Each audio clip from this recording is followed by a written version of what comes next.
Welcome to our very first look at Carto. It's a puzzle adventure with an element of map making. Much more than that I don't know, except that it is developed by Sunhead Games from Taiwan. We'll get right into it and see what we're in for. This is the first of several independent games that we'll be covering over the course of the next few weeks in our weekday streams. Let's just watch the opening cutscene.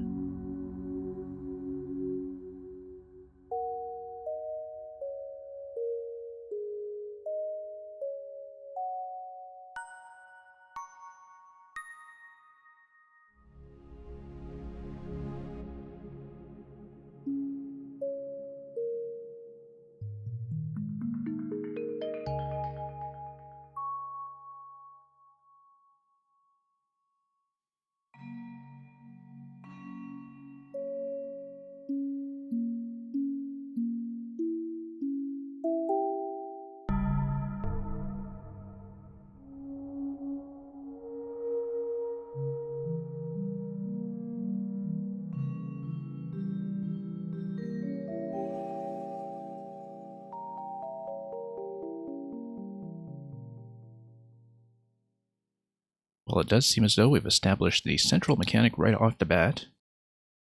You click tiles together, they make the map. You click the lightning and the airship together, and you get into a heap of trouble. And you wind up on this island over here, which will allow us to move around on a single tile. Doesn't seem like I can interact with anything here just yet, but I'm sure we'll find out very quickly if there is in fact something I can pick up.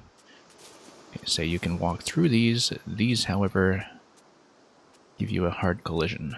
So, leaves and rocks, I think. And rocks and leaves.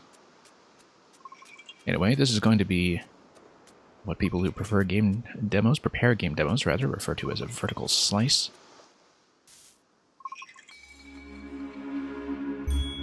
Okay, so we pick up a scroll, or a fragment, and we open up a map. Welcome, Explorer. This world is yours to change. I thought as soon as I saw the trailer for this game, actually, that it reminded me very strongly of Carcassonne. It essentially is Carcassonne, except with a bit of an artfully designed adventure overlaid on top. There is an X button for Explore. And yeah, the borders do have to match. Like I said, it literally is Carcassonne. Explore the unexplored piece of the map. It seems like I can pick it up. The tutorial obviously wants me to rotate it in and plop it on top of here. Can I move the piece that I am on? Yes, I can. And can I do partial moves? Yes, I can. Oh, I see. The Explore button allows me to get back into the adventure mode. Okay, good. So you can actually be rather freeform about this. So, for example, if I want to just swap this and connect it again up here and just pop this on the bottom of where we originated, I can do that. And I can just hit that tile, and it should fulfill the objective as soon as I interact with this piece. And yeah, it seems like I've picked up another fragment.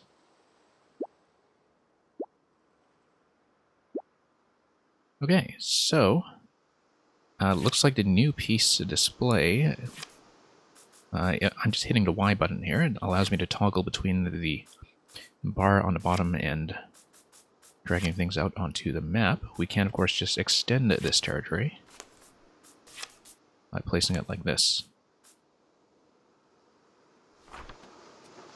Also, let's take a look at the compass rose. Yeah, that's just bound to north. And so we can pick up new pieces as we go. And also talk to this guy. Ahoy there, little one. Yeah, I can see why this guy doesn't get visitors very often if his piece of the map is just scattered all the time. Coming of age of his dearest niece, Shannon, who we'll meet at some point, I believe. He was so distracted this morning that he forgot his bait. Well, there's a quest right there. Furia, welcome. It won't be long now until the ceremony. So eventually we'll need to get this guy a piece of bait. In the meantime, we do have a new tile that we can fix.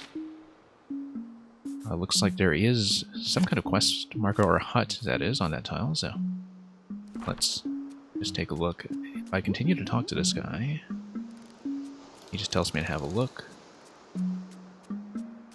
And, yeah. Minnows in the sun. And a couple of NPCs. That's, we may as well talk to them first. Barely left the house in months, I can also see why.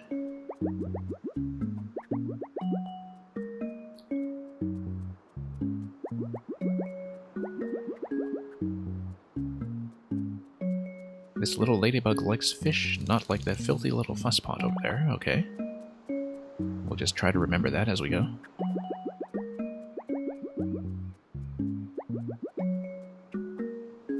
I'm going to have trouble remembering the names, I think, but we'll hopefully get a reminder as we talk to the NPCs as we go.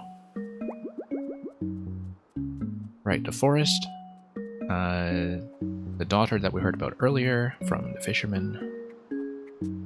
We'll need to maybe map out the graph of relationships at some point, not just the map that we're traversing. Am I 15? Let's find out. Okay, 15 is the coming-of-age party and also the one that entitles you to cross the sea. The boat arrives at the North Pier. Now I wonder if the North Pier is a tile that can be shuffled in such a way that it is no longer in the north. But I kind of assume from the compass rose that we see that the cardinal directions will eventually matter for something. The 15-year-old has to leave the island forever, which doesn't explain the parenting. It really doesn't explain the parenting. I think this kid is just misinformed. I want my boat to be a lobster with enormous claws. Yeah, so do I. No one's in the house. Now, does she remind me who everybody is? Follow the coastline and you're sure to run into some friendly faces. We only have that one tile to work with. Here's another one. So far, we've just had one additional tile per tile. I'm sure that's something that's bound to change eventually, but you do kind of have to have a net gain as you go, just for the game to progress, So, we'll match this coastline.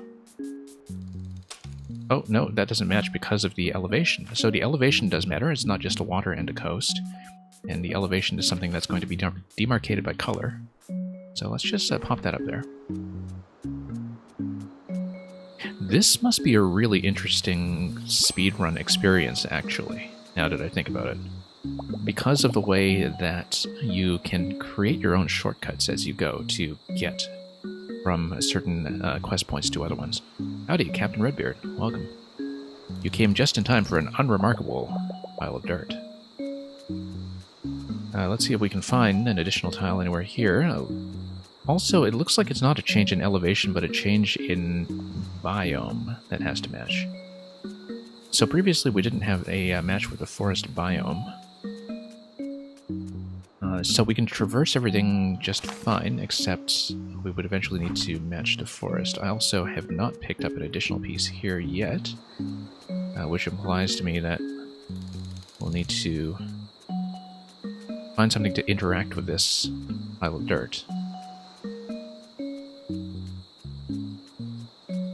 So let's just retrace our steps, see if there's anything else that we can actually pick up. So here's a jar. Now I haven't been instructed about any other buttons yet, other than hopping in and out of the map, so... Oh, no, we have an additional piece, actually. Didn't see that we actually have 2 pieces to work with, and the 2 pieces were obtained just by running over one location earlier when we were on this tile with the little hut, this family residence.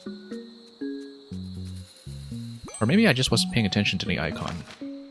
But yeah, we're just given 1 piece here again.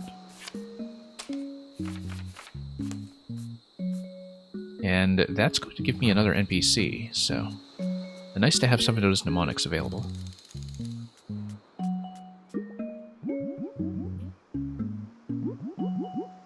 He always gets distracted on the way home. Well, that's because I split their island into pieces. And none of them know that it's my responsibility.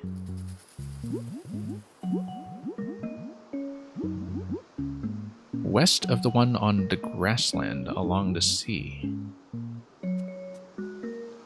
Your house is west of the one along the... let's see, because I guess that has to match somehow. Mang, welcome. Your house is west of the one along the grassland, but along the sea. Hang on just a moment. West of the house on the grassland. Yeah, I can take you there, but we'll have to figure out how to make that happen, because we've got the house here that's on the grassland. And so we need to put him somewhere west of there, but we need to put him west of there on a tile that also has a house. Either that or we put him west of the house. I kind of want to see if this works, in fact. Well, yeah, I mean, we're a little bit constrained right now. Let's just move pieces out of the way until we can blow this thing apart. And, oh, we got a success chime over here. Oh, that's interesting. There's no house that appears on that tile until you decide to match it up like this. And then now that you've decided to place him west of the grassland, suddenly everything comes together, and you get the additional tile as well as the NPCs and this here. So it looks like the terrain re-emerges when you put things in their proper location. Because formerly this tile was just empty except for that guy, and then it looks like displacing him had actually caused all kinds of problems. So let's just match everything up. We also have an additional tile that we'll probably use somewhere else, in fact. We don't actually need to match everything up as we go. It is kind of optional. We can also just, like I said, think about this like a speedrunner might, and notice how the tiles that have not been visited yet are shaded. So yeah, we'll just deal with the scattered tiles later, I think, and talk to the NPCs in the meantime. Clam soup. All the jars are ajar. No one's inside.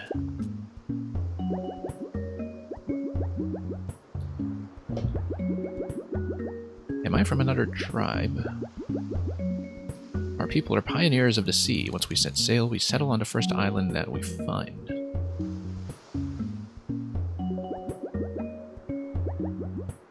I have not met your 15-year-old who's supposed to eventually leave in a northern pier. Okay. Also establishes that I am in fact a child in this game, not just a short person. So yeah, once again, I really have trouble tracking the various characters' names, but I'm sure everything will become clearer as we go. She lives in a forest, way bigger than this one. So look for the biggest forest. I mean, we'll just make a big forest, I think. We'll just arrange the tiles in such a way that we have like a 2 or 3 tile forest and hope that things come together. Yeah. Also notice that the kid came down here from the other tile. I think maybe that happens regardless of where we place him. But in that case, let's just create a 3-tile forest and see what that does.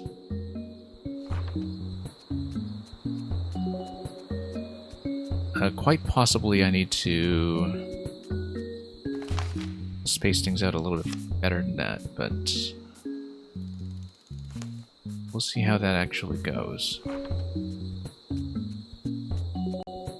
I mean, I didn't get a success chime for this the way I did for the earlier instructions, so I assume that this is not the solution. Look for the biggest forest. So maybe we just need to maximize the forest somehow. But connecting 2 tiles to it seems like it's probably as big as I can make it. It seems like the idea is to maximize the surface area somehow. However, yeah, it looks like maybe this connector here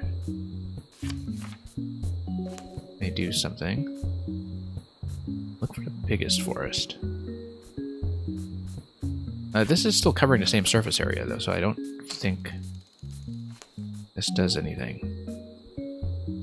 Let's get rid of this guy, first of all, and just see if there's anything that we can do to extend this.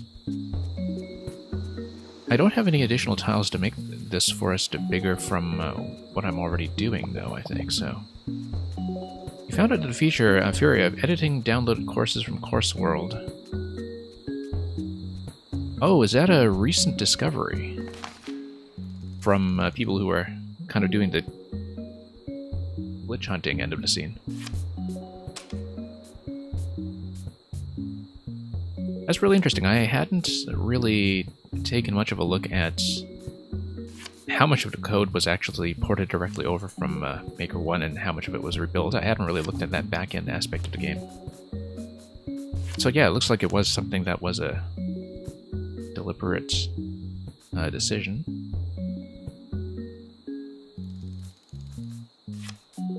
Feels like it's always one of the reasons, if you have the luxury of investing additional hardware for Nintendo, one of the reasons you would do it is just to make sure you have a hackable machine available at all times. You need a big forest. I feel like I just need to create like this giant boundary. Let's just move this. And make this look really big. No? Wonder if there's other objectives that we can pursue here then. Let's maybe... Oh, you know what? We actually do have some additional fragments now. Or maybe those fragments were there all along and I just didn't realize it. I am actually unclear on that. I think I would have noticed if I'd seen those earlier. But anyway, here's the biggest forest. Yeah, I guess maybe you needed to anticipate that shape. Anyway, here's Shannon. The woodchopper's axe. Unfortunately, I can't pick up the axe. Not exactly Breath of the Wild here. Okay, we're going to invade this guy's private property.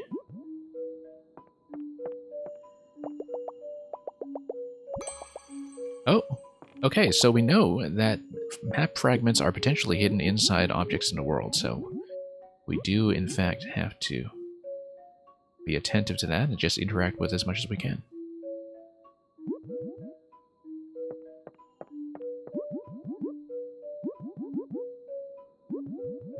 Yeah, Furia, if you want to pass along any additional information about that on the Discord or elsewhere, and then we can kind of catch up on that afterwards independently, that would be great.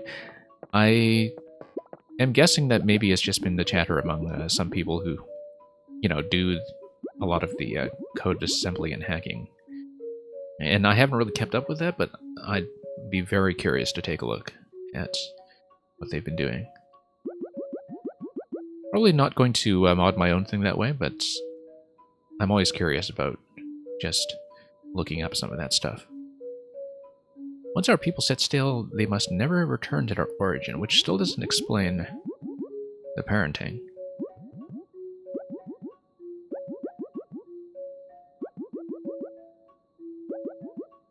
Anyway, their daughter is the one who is having the coming of age very soon and needs to get off the island, find some new adventures. And she is by the lake, and we can complete the lake. Completing the lake makes her appear.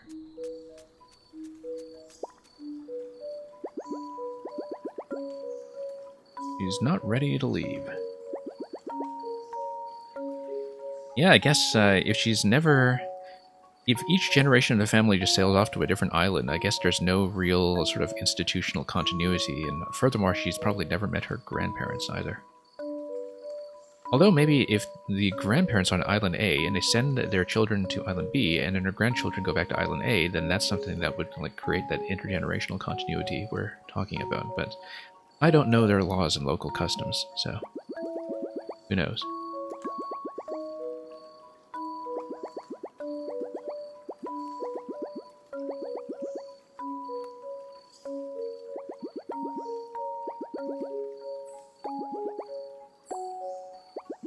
Okay, so do I want to go on an adventure with you? I feel like I have to put this island back together first, but sure, we'll say yes to the adventure.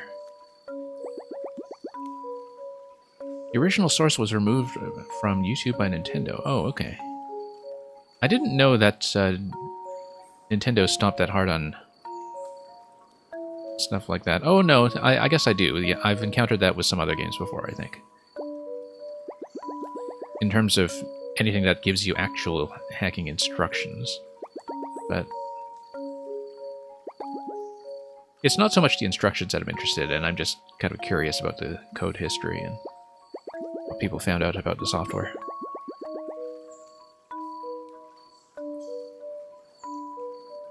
Okay, so we found the unassuming dirt earlier, so we can just go back and grab that. Assuming that I have some way to carry it. I don't have a shovel or anything, so... But maybe I could just take the soil.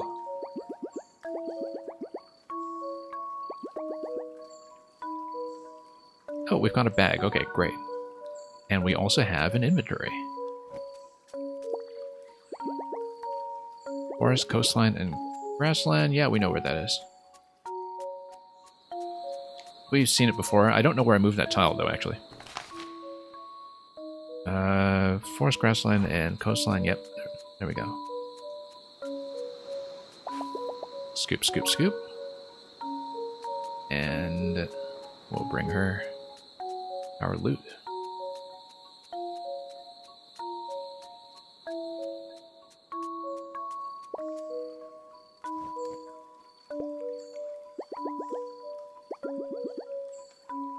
Yeah, Nintendo in general tends to stomp on a lot of stuff that would instruct people on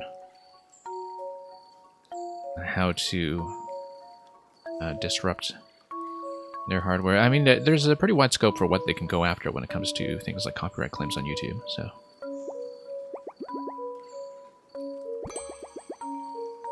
Like, a lot of stuff on YouTube kind of exists at their pleasure. They could stomp a lot harder on game content in general if they wanted to, and their policies, in fact, used to be a lot more stringent. Okay, so Carto is actually the name of my character here, not just the name of the game. So, we are to meet her at the North Pier for her ceremony. We don't know where to assemble the North Pier just yet, because we haven't been able to put something together, but if I just take a piece of coast and put it up north, maybe? Oh, I don't know. I will eventually be given some kind of insight into that, I'm sure. Oh, we've been given a piece for the pier. Yeah, need to actually pay attention here. And it has to face north. But here's the thing. Does it have to be at the very north? I don't think it does. I think it just needs to face north. As long as we have a grassland tile. And a forest tile. For connectivity. So yeah. I really feel like this game has tons of speedrun potential when it comes to routing. I'm sure it's not nearly big or popular enough to really sustain much of a scene for that, but I wonder if there has been something like a GDQ run of this already. Because just as a routing problem, I think it actually would be pretty interesting.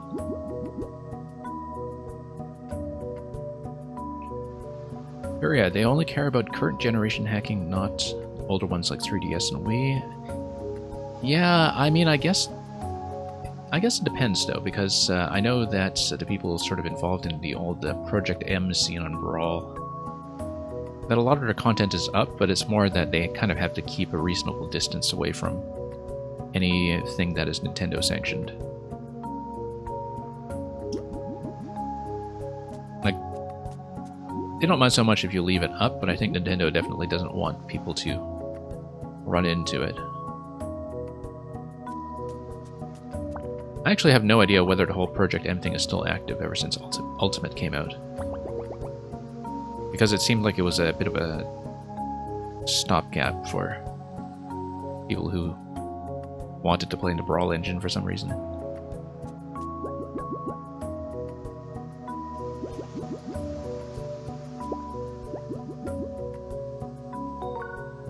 Okay, so we're given a memento that looks like a boat, and we need to find her son.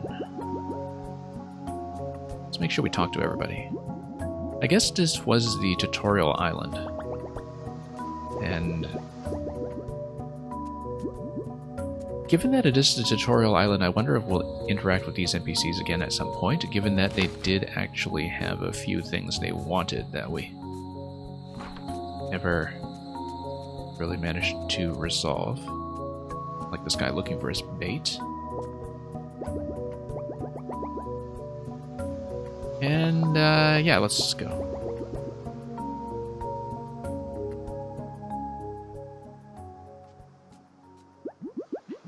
A parting gift.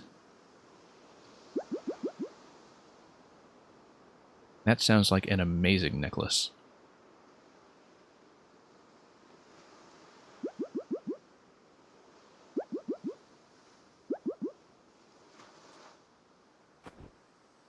So here's the question. Is she actually going to not see her family for the rest of the game? In accordance with their traditions? Or will some kind of generational disruption occur?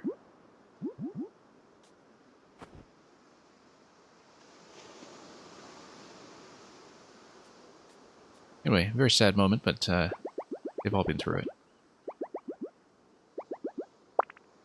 We'll be right back.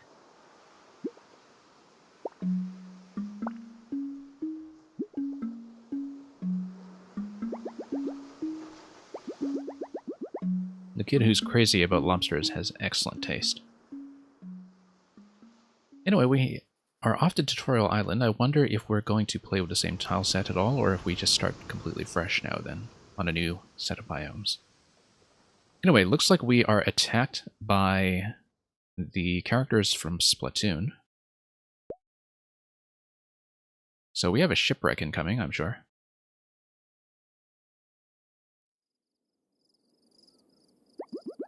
Phew, we made it.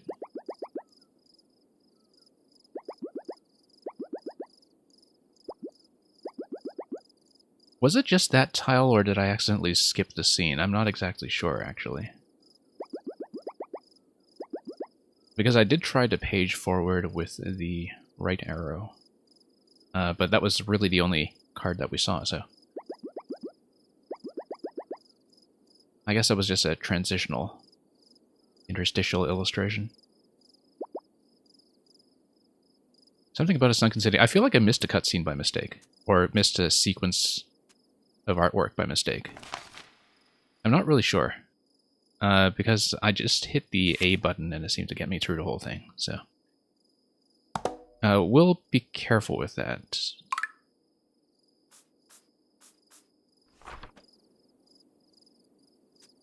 And, man, yeah, very well-timed. Octopus right there. Yeah, I feel like I missed something. You know what, let's see. I feel like loading the last checkpoint probably just loads here. But I want to see what's up, in case we actually did skip something. No, never mind. Well, we can just be careful and look it up afterwards, but I did try to page through the illustrations earlier, and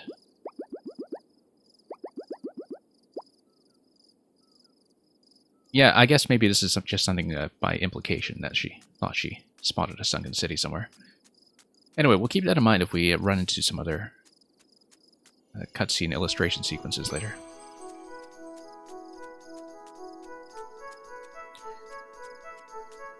Interesting thing about the word cutscene was that it actually was popularized by the LucasArts adventure designers back in the late 80s and early 90s. For a long time, it wasn't really the standard term for that kind of story sequence, be it in animation or in still artwork. But apparently, I think it was something that was coined by possibly Ron Gilbert of Monkey Island. Anyway, here's a sheep. Project M is still available to play with official Wii hardware, Varia, but it's hard to find with emulation. I've heard it's very similar with the other big mod on Wii, which was newer Super Mario Bros. Wii. I was kind of looking into it a little while ago, and I know that the team for it had been trying to build something that was a modern update for it. But I just assumed that you could just find it for Dolphin Emulator easily, and apparently not. Like, it's not that simple to come across. Because I was thinking about running it at some point, since it's very well regarded among people who do play ROM hacks. And I might be wrong, it might be much easier to access than I thought, and I just haven't looked very hard. Given that a lot of other Wii hacks are just very easily available on Dolphin, like people who do hacks of Super Paper Mario, for instance, which I've seen on Twitch from time to time. Anyway, we can find a path, but the path has to match. Yeah, it doesn't particularly matter. We can just arrange it like this and just go on ahead. Here's a drummer. They're listening. Grow, young seeds. Listen to the rhythms of the earth and emerge from your sylvan slumber. Burst forth from your terrestrial prison and heed my funky beats. Heed them. I'm not reading every voice line, but that one was irresistible. And that might be relevant quest content at some point, since she's scattering the seeds. There's a sleepy kid. Yes, I've seen your sheep.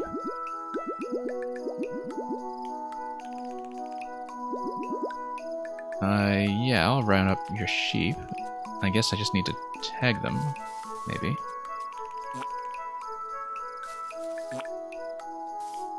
No, I probably need to tile them in such a way that they are easily accessible to this guy. Oh, we need to match them up with flowers. Okay, let's talk to the Rhythm Farmer. Rhythm Farmer is busy growing these crops here.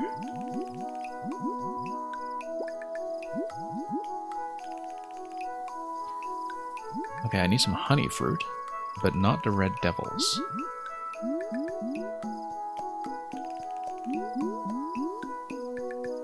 Okay.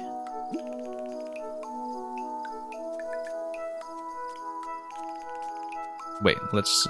oh, it's the ones with one stem, okay. So we can interact with some of these. But these are the red devils, and we actually don't have an interaction button with them anyway, so... it's not like we can make a wrong choice here. So we feed the sheep. Or lure the sheep. And will the sheep follow? Yes.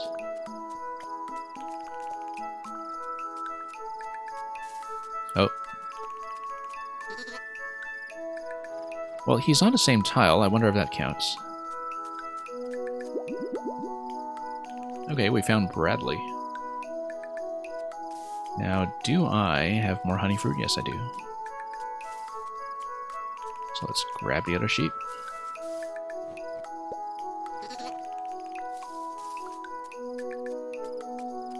Now, can I grab multiple sheep at once? Let's try this out. I actually don't know yet if I have additional tiles. No, I don't. That's okay. We'll just scan around and see those sheep.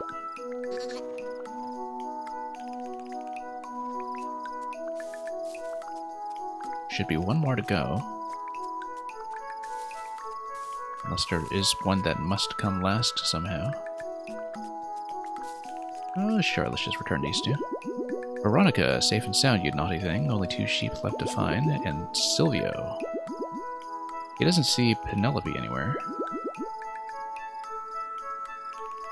So we need to create the middle of the snowy flowers. These are the snowy flowers, I'm sure. We should just make that into a single patch, or maybe create that space such that we're given a filler tile. There we go. That is exactly what we had to do.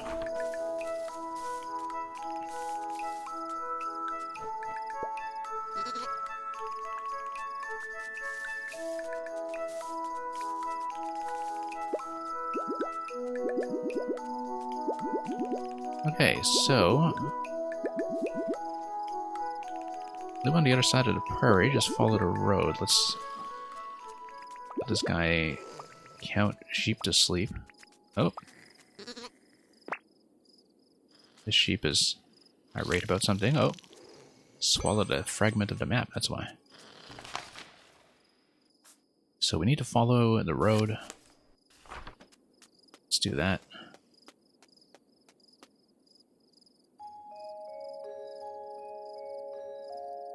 Looks like I faulted this, probably. Or maybe not. Okay, so my granny, who lost me on the airship when I decided to strike it with lightning just for experimentation, has written me a letter. And apparently she's still okay, which is fortunate. The people of this land are kind of odd, but we don't know where in this land she is, whether she's on a totally different island. But we'll take that. We'll tag this. And we do have to continue following the road. There is going to be a fork in the road, and we'll see what that is all about. Looks like the rhythm farmer is back. Wonder how she got here so quickly, considering that she must have warped here while we were shuffling a totally different tile. Something about cabbages. Cabbages backwards.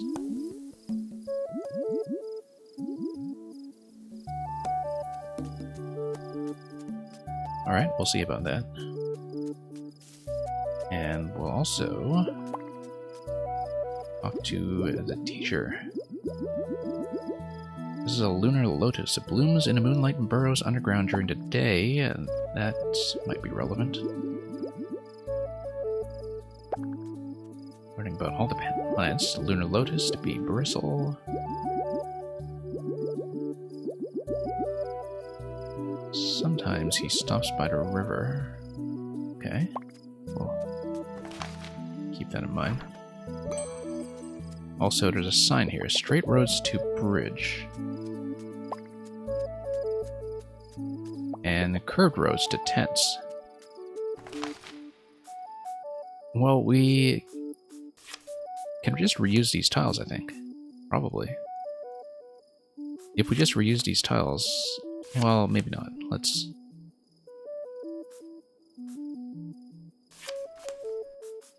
see about that. Just to see some new territory.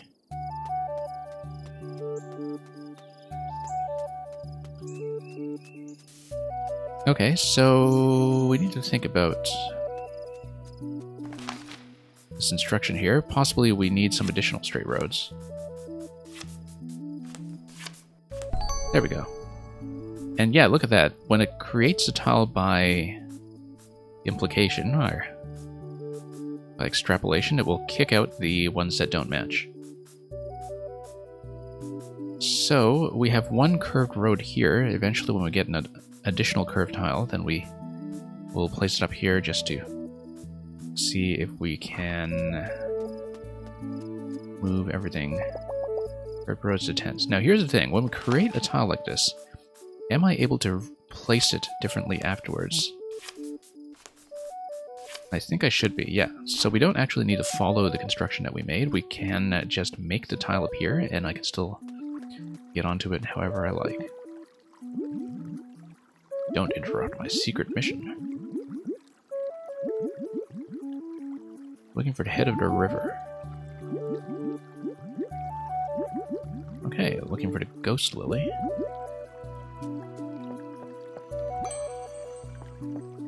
Let's see the sign. No road ahead, so we need a dead end here. Oh, no road ahead because the piece doesn't match. Does it match a standard grassland piece? No, it needs to match something completely different. Or maybe it just doesn't connect to anything at all. But anyway, let's create an additional curved road just to see where that's going to lead. And just scatter some of these pieces. No road ahead? Yeah, that's fine. We'll just dump this over there.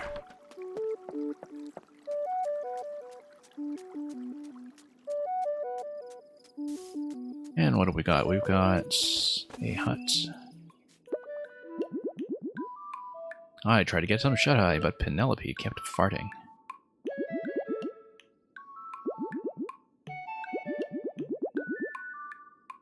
Okay, so your father is through the curtain. Let's inspect everything we can, of course, just to... Oh, this curtain, okay. It has a private notebook. I'm totally going to read it later, I bet.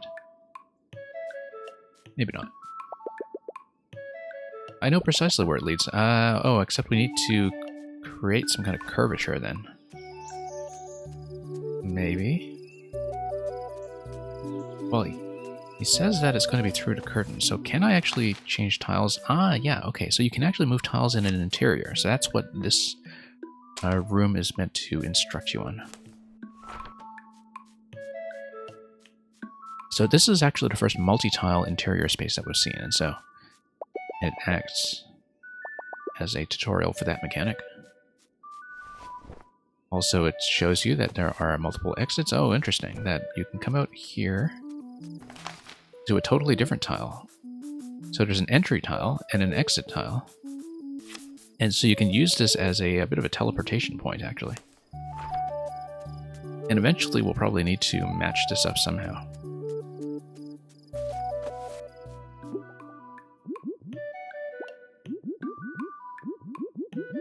Munkar the Mighty.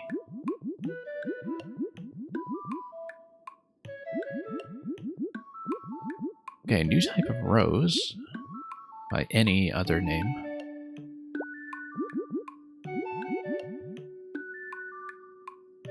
And he correctly guesses that it came from across the ocean.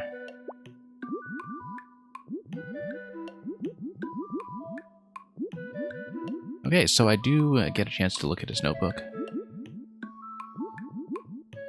And we'll see what island we are from. Cabbages.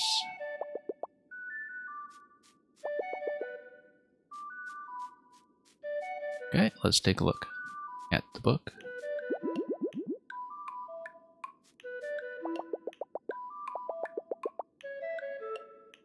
Dancing pines, they sway to the rhythms of the wind, sometimes sashaying into adjacent forests. Sour potato, only one can grow every square mile, having absorbed the ambient sourness of all surrounding plant life. A false moss, not actually moss at all, but a carpet of pygmy grasshoppers. Gooseberries apparently taste horrible. Okay, so we've read the notebook. That hasn't given me much information directly, but if we talk to the guy again, then perhaps.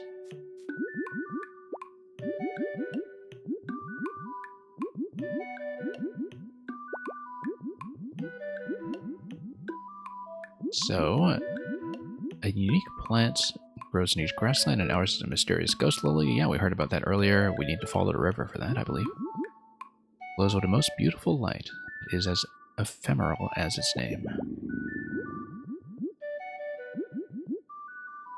And we're going to dig into the cabbage soup, it seems.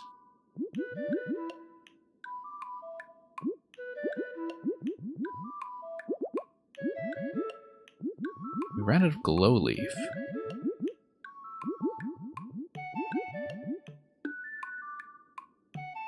Okay, so we need to check on somebody there. Let's take a look at this tile anyway, just see what's going on. So yeah, this is sort of interesting. I'm pretty sure that the tiling will probably be preserved such that if you go into the interior here, and yeah, Furia, feel free to lurk. Good luck with making your Kaizo, with all the clear checking and tuning that's going to come from that.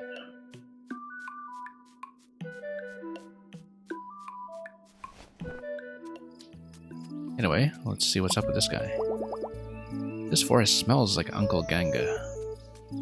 So I think we just need to build the forest, actually.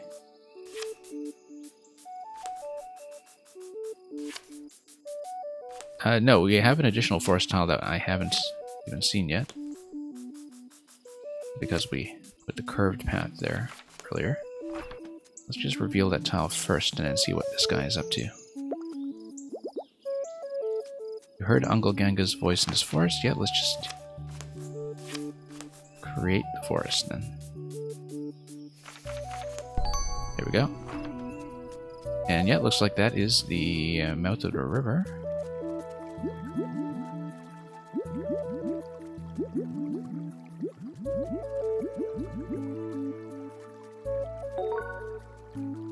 And so yeah, we'll transport the glow leaf.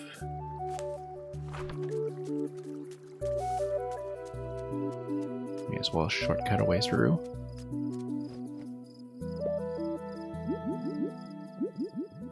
This is what we use to let everyone know it's time for dinner.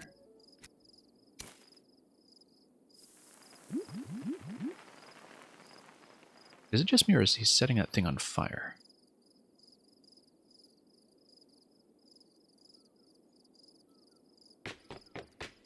Well, I guess if he is releasing the aroma. So, it looks like I can play an instrument or just dance or something. Oh, I can clap.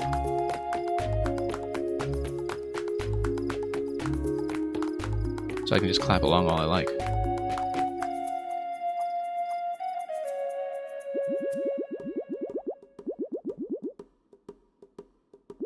Oh, poor fellow lost his mother, who is now among the stars. That totally was a cat jam. The Song of Growth sang in harmony with the grasslands. Okay, so we'll see if they're just going to grow more cabbages.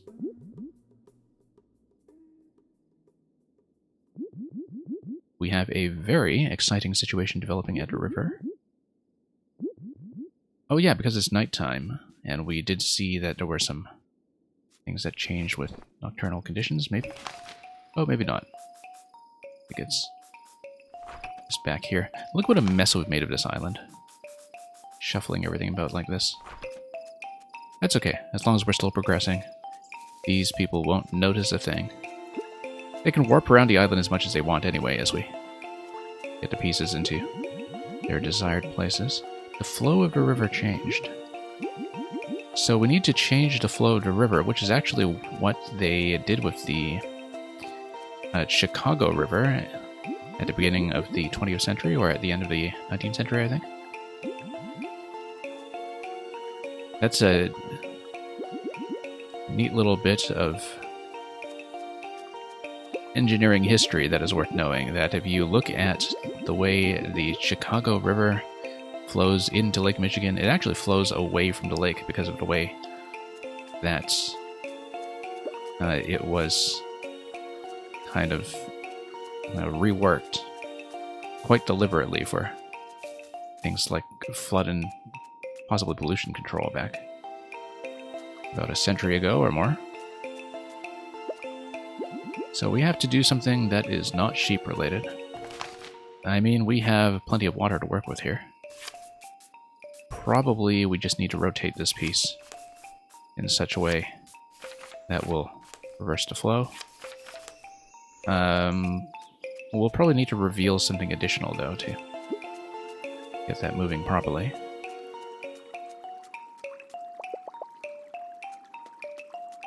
Yeah, so we'll eventually need to... Oh, you know what?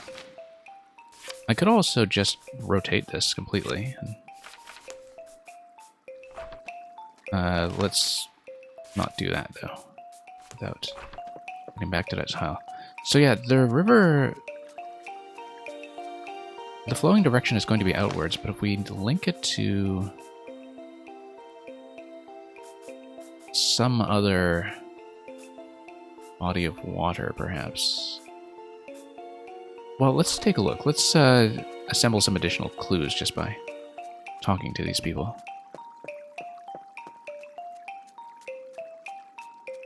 So we need to change the flow.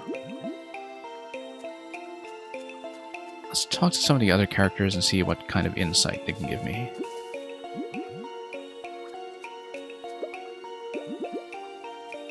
Don't think I've talked to her over here.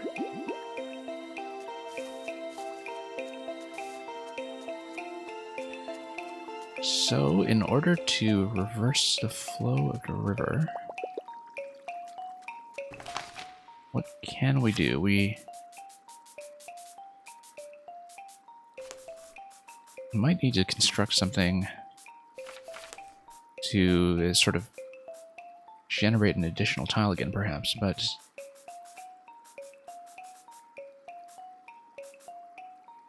it's not quite clear to me yet.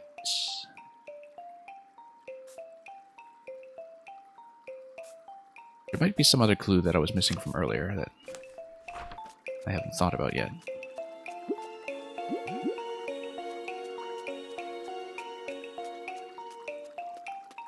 What about...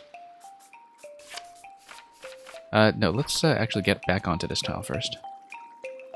So notice how the flow of the river right now seems to drive this current sort of eastbound. That does seem to remain the case. Look at this. So now it's flowing in. Well, it does seem like it's changing the flow when you rotate it that way. Whoops. Let's not cancel out.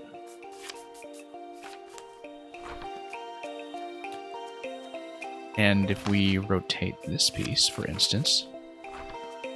note this piece is going to kind of flow downstream no matter what we do.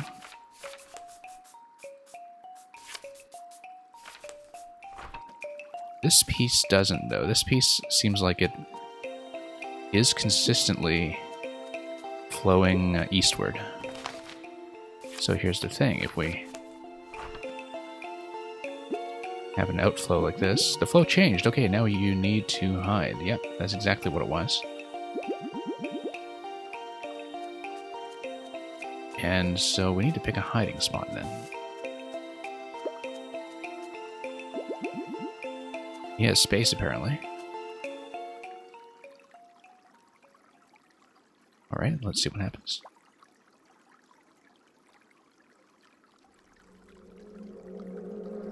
And let's not think too hard about the water physics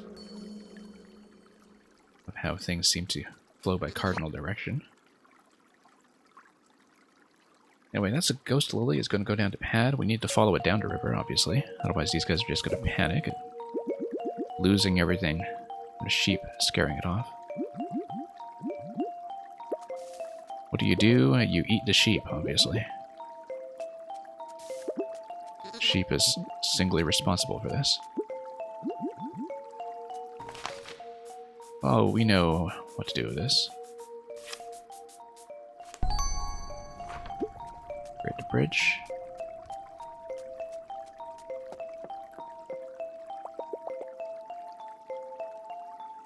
It seems stuck. Yeah, we can try to untangle it. We probably will make a total mess of it, but...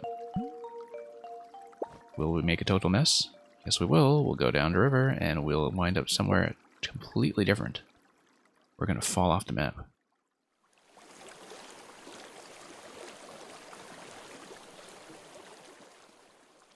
Okay.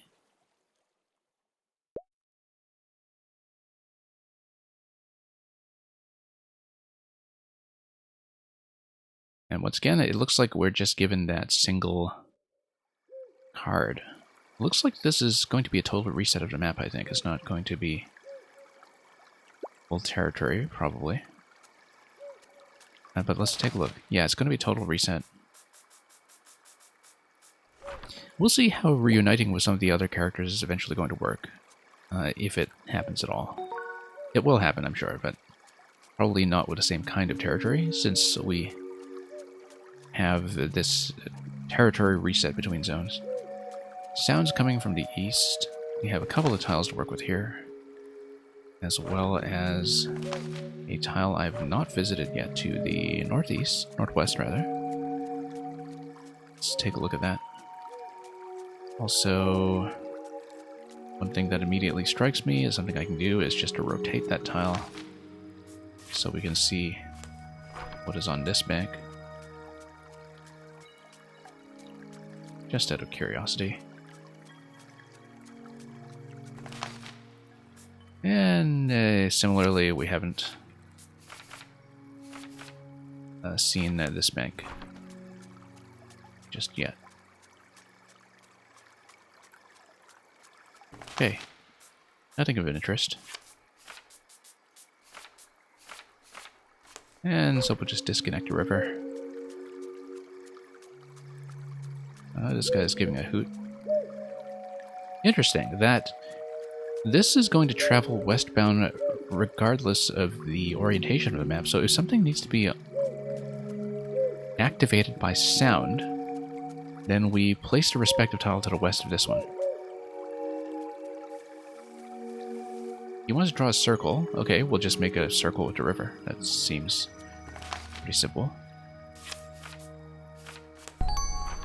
Except we need to do so when I am able to walk into the middle. So let's make sure I'm able to get into the center tile first. The way we'll do that is like this. So we make sure we're on the inside of the curve, and then we create a loop. Hoot hoot. What a strange place this is. This guy apparently thinks that all messengers have beards.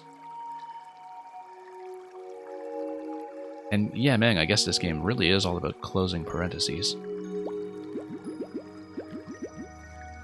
Look at his strange leaf. Don't forget your sapling. Well, let's not forget the sapling. Ah, okay, we can create a campfire. So first of all, we need to break back out of here. Just break up the river again. And do that.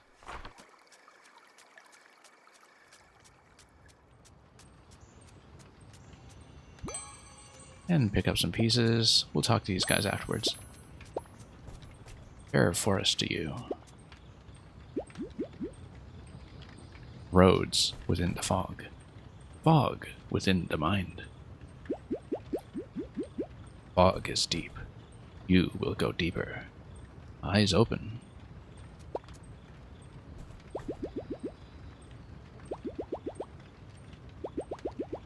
Okay, this is Rekad of the Redwood Forest. Nyep of the Barrens. Of course, I'm looking at the names here and just trying to instinctively anagram them.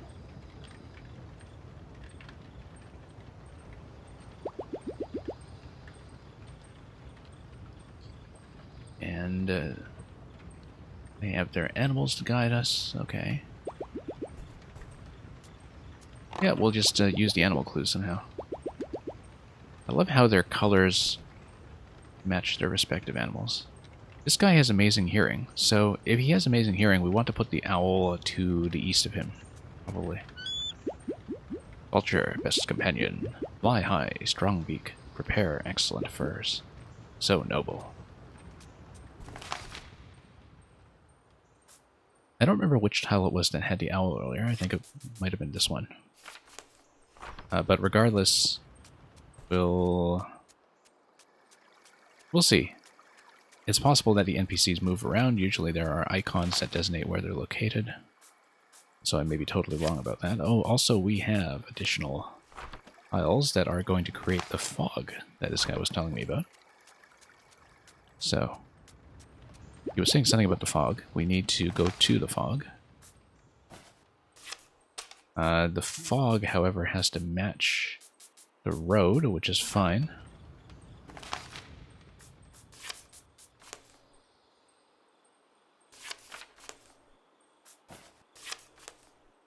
And yeah, we'll do one fog tile at a time in case they're somehow distinct.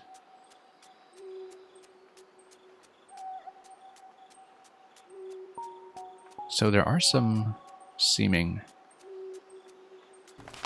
audio cues here, but suppose we go to the second connected fog tile. A strip of cloth tied around a tree. Looks like maybe these allow you to remember the path that you took on the way in. And looks like we heard another musical clue. Really should have recovered that owl. Oh, no, here's another cloth. Okay, so we just need to look out for this. And we'll attach these tiles accordingly. And yeah, that gives you an affirmative chime. Look at how, even though we moved this fog tile without rotating it, that this strip is now to the left. Whereas previously it was on the right. And so when you just move the crosses, these strips actually do change, depending on how you're continuing the adventure. So we'll just pass through here. That is correct. And we'll just do the same as we go along. And we've uncovered something.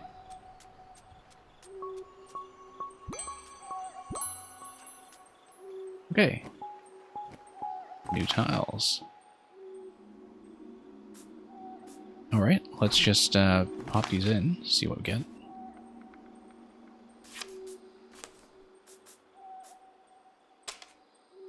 And looks like that doesn't match the current part of the forest. We'll need to eventually find some way to match it.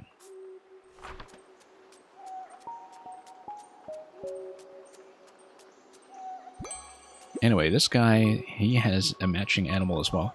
Oh yeah, that's why the guy earlier said that he was surprised we didn't have a beard, because all of these other explorers have beards and companion animals to go with them.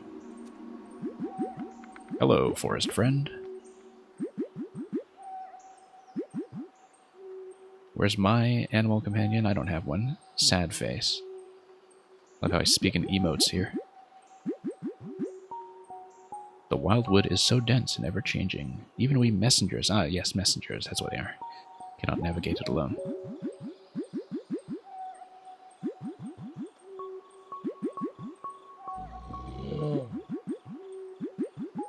Trust the guidance of the forest. The bear looks hungry. And no obstacle can stop him. That looks like it's probably important if we have an obstacle eventually that we need to bust through.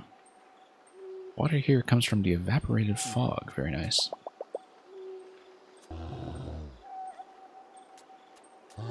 Maybe it's not the safest thing to be just poking the bear while it's growling. But anyway, we need to match up to this somehow. The way we'll do it is we'll First of all, create some additional spacing here until we eventually know what we're doing. Okay, this tree has fallen. That seems relevant somehow. We'll see how.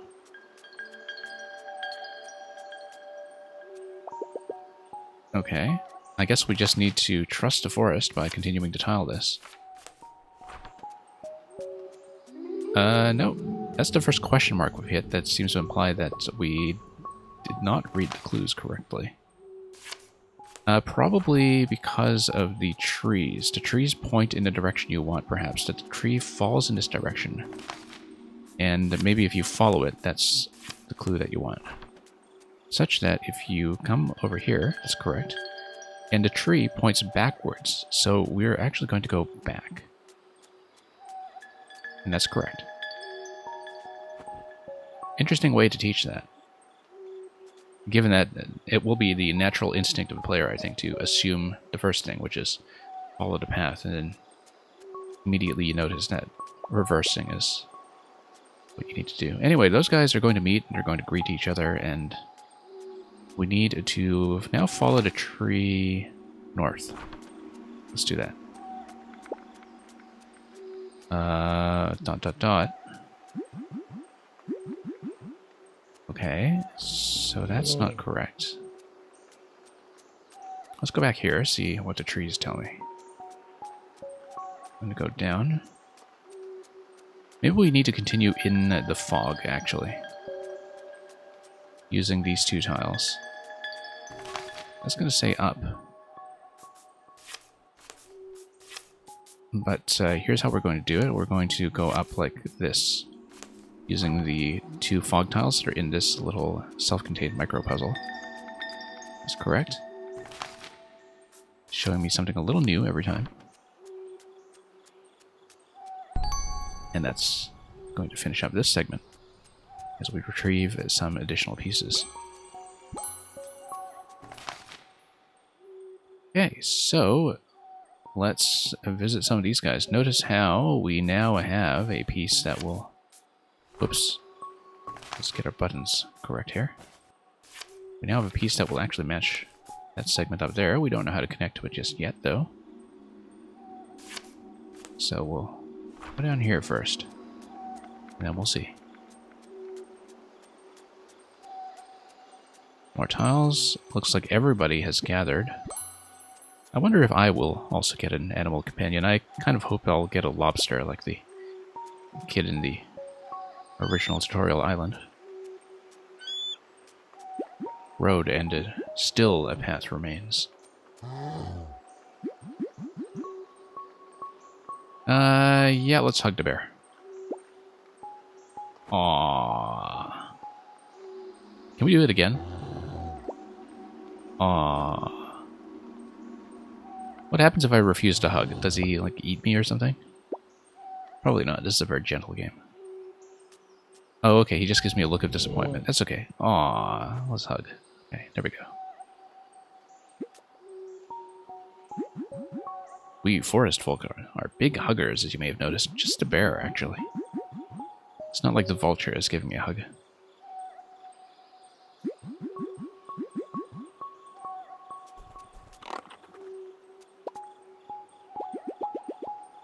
Okay. Almost at mother. Rest then go. Interesting.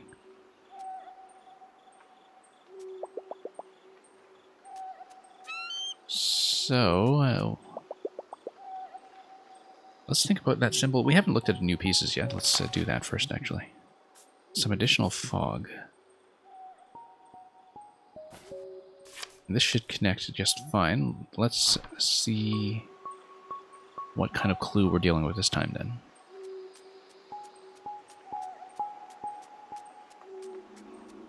I think the implication currently is that once we figure out our way out of these pieces in the fog, we'll eventually be led to the heart of the forest with pieces that connect to the deep woods later on. So, do we have any kind of visual clue that will tell me where to go if we connect the next two pieces together? Because right now I don't see that we do. Let's go back. It will give me a sign that says no. Large stone with a strange symbol. This is the only piece of information we have to work with right now, really. Now we've got the bear hug, of course. Yeah. Not going to get tired of that. Apparently, see the forest for the trees. Okay. I'm just thinking about how to interpret this symbol here, because it's clearly going to be the thing that is relevant to us here. Let's try to connect the other piece first. Note, question mark, that's incorrect. Just trying to see what kind of visual clue we can actually look for here. Because you have these little bushes here. I think we need to look for something quite specific. Some kind of subtle visual detail. Ah, actually no, I think maybe it will have to do with something that perhaps resembles that symbol. I don't see it yet, though.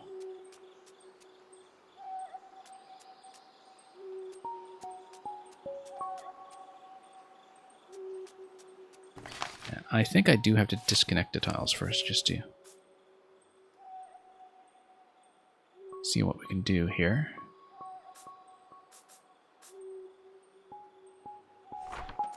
Let's go back and take a look at that one more time.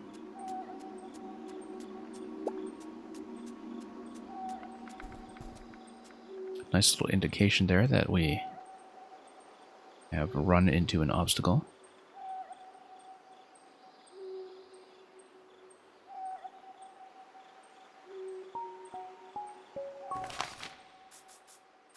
What about the campfire that we had earlier?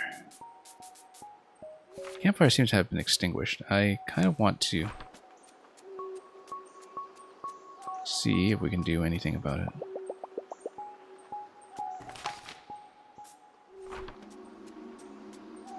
I don't think the stone has anything to do with that, but yeah, because it's giving me, it's like a triangle with, I don't know if it's something that's meant to resemble the campfire when it comes to the flame.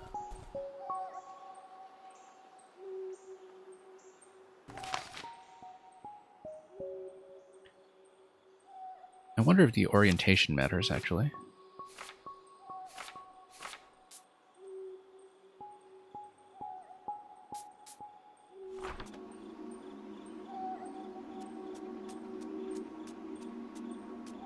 Let's think about this. Currently, just looking for some kind of visual clue.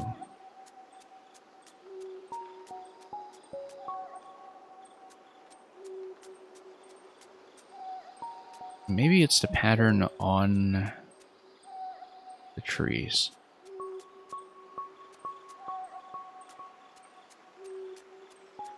Yeah, so you see how you've got 4 dots on a lot of these segments, 3 dots in some of the segments. That seems maybe a little too obscure. I don't necessarily think that's going to be what's going on here. Also notice how whenever you have these fog clues, they kind of cascade into each other multiple times to make sure you actually understand a concept and you're not just guessing. Right now, this concept I don't think I actually have yet.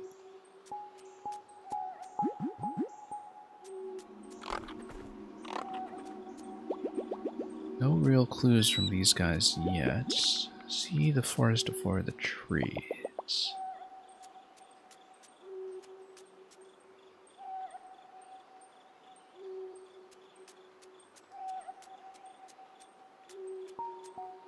I mean, a lot of these just look kind of indistinguishable. Maybe it's something to do with the bush arrangement.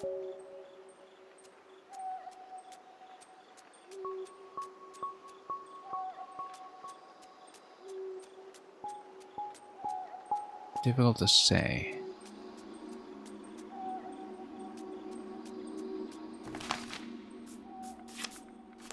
I mean, we can try to guess at it just to see if we can eventually maybe understand it afterwards. So you see, that seemed to be correct, going this way over here, and I just don't see why it is.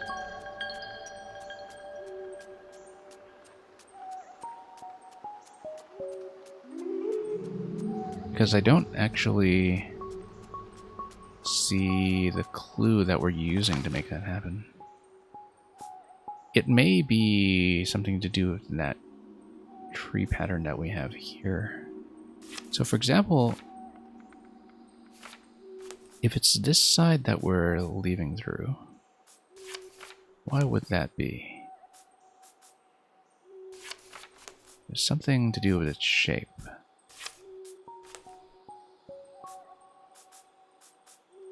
The clue is to see the forest for the trees, apparently, so...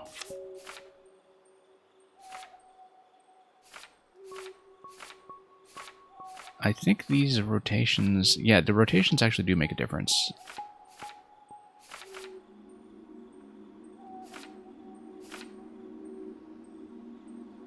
And I think that's probably got to be part of it, except I don't see what. So notice the sort of triangular pattern that we have here. That not quite.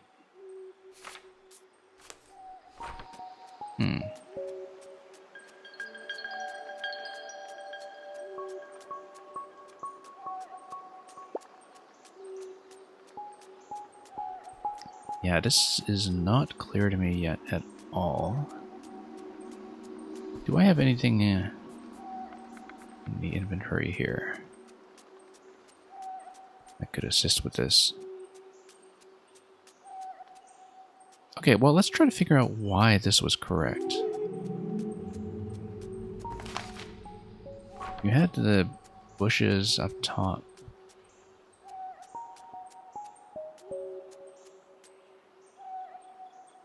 It may be a pattern on one of the trees for all I know, but that again seems really maybe a little too particular.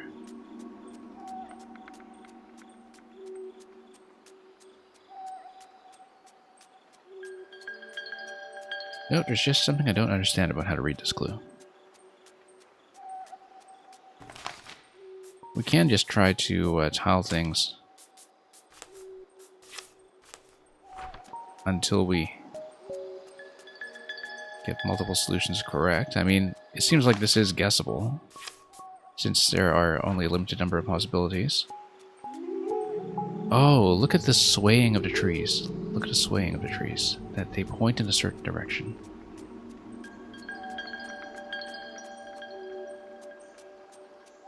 Yeah, okay, no, I think I get it. The trees sway.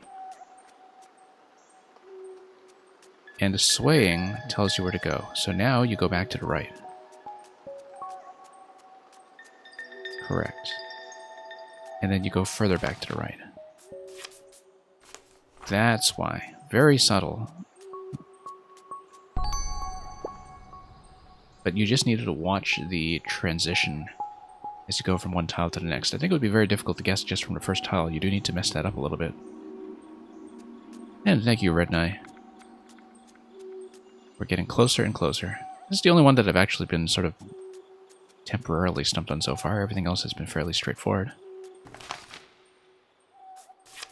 Anyway, let's see what this tile is all about.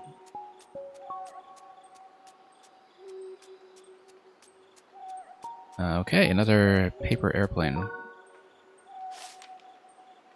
And the granny still flying around. Head towards the center of the forest. An old friend of mine watches over a very special tree.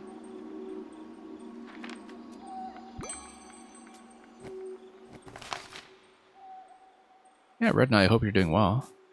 Ah, okay, so here's where we finally get the transition tile. That allows me to bring in some of this stuff. At long last. Yeah, let's complete the path. And, okay. Foliage is getting interesting. Got some more of those honeyberries here. And looks like we can enter the stump in just a moment, but I just want to scan the area first. And yeah, Red Knight is going well. I did have to cancel a stream I had planned yesterday just because the second COVID shot that I finally received hit me a fair bit harder than I thought it would, but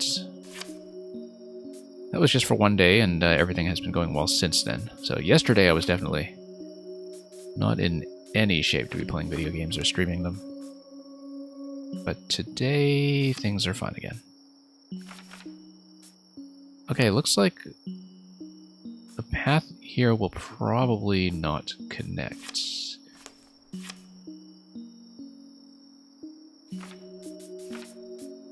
Yeah, as you can see from the artwork. Oh, you know what?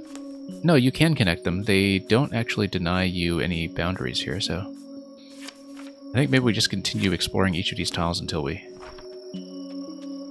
no, you do need to connect them.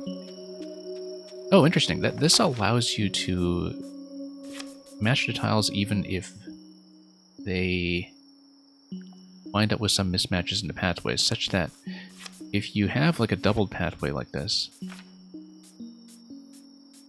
and you just match one end, that's still theoretically fine.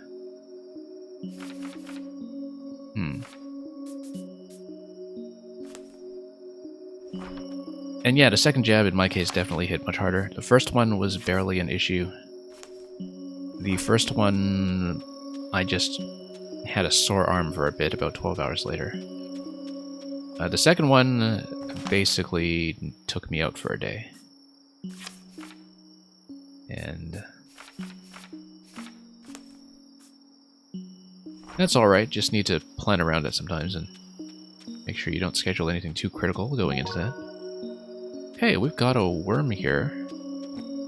Wriggling worm. I wonder if we eventually get back to the fisherman or something and supply him with a piece of bait. Now let's continue pathing our way through here. The little dotted lines I have not interacted with yet. We'll eventually have to see what that's all about. Oh, I see. So you have these shortcut passages here, perhaps. Oh, okay. We released the earthworm in the tunnel. So we can actually transport the worm. Maybe we need to create some additional pieces first, though, to progress a little further. So, for example... yeah, it looks like we can create a couple of different tunnels. Let me just check this first. This little loop here, okay.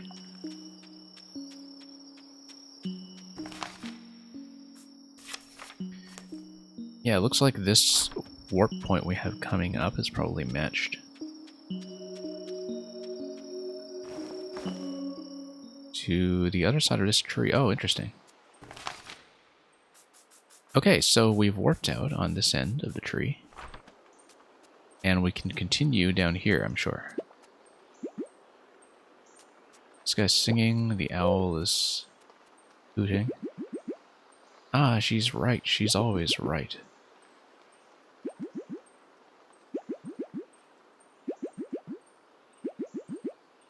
Well, we need to replace the sapling somehow. This guy won't let me in, though. Alright, we'll need to unblock that somehow by replacing this sapling. Let's go back, actually, now that we've already checked out this route. So we dumped the worm in there. We need to continue by way of moving the owl. What was that we heard earlier about the sapling? I wasn't really paying enough attention, I think.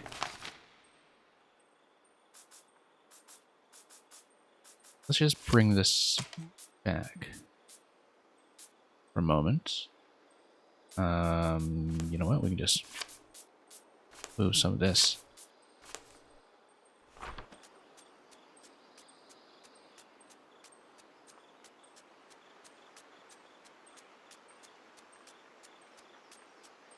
And yeah, this isn't telling me anything new.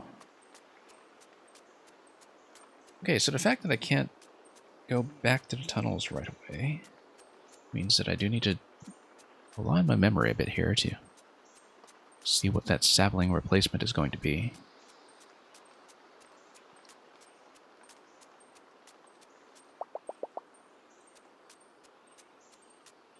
Because the sapling will allow me to move the owl. Oh no, we gave it to him. This is not a sapling. We gave him another plant, okay. Which plant did we even give him? Probably the ghost lily or something. I actually wonder, I think we actually did give away the ghost lily. That's fine, we'll just come back here and see what's going on with that worm as it worms its way through the tunnel.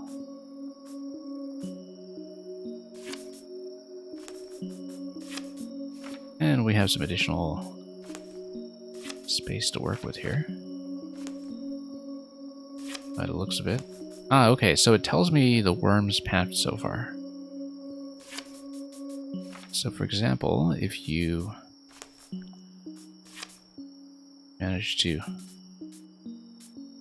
extend its path,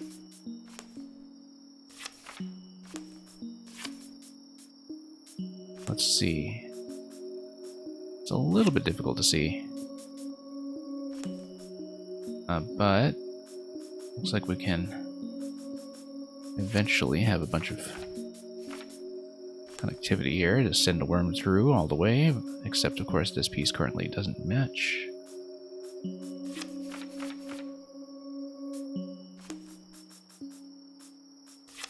I wonder if we can get the worm all the way out, though. Now, I don't have a very good memory here for what we'll be aiming for. But let's just find whatever tiles will actually match in the first place. And maybe we can just determine that from there. Ah, here's a hard object. Well, we know which guy can crash against that. We might need to go back and get him somehow. One of the ways we can do that is just to create an exit.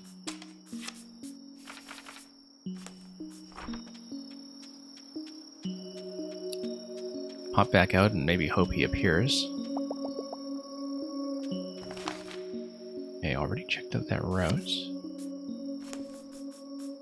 Possibly that triangle pointing to the next exit is what we need to be looking for here. Okay, it doesn't quite fit yet. What about the other... Oh, whoops, accidentally trapped myself here. Let's untrap myself first.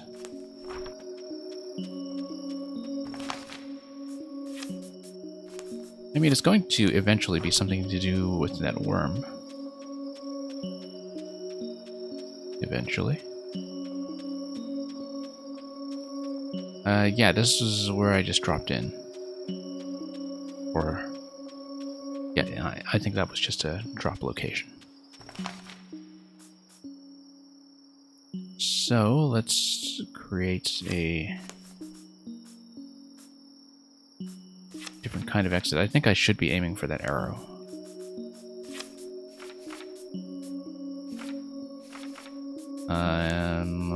Which will require me to create some additional continued pathway.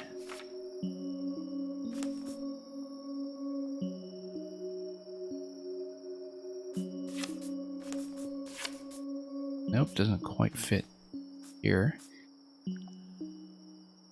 Yeah, it can be a little bit tricky to see what will actually match up with the artwork in this segment here.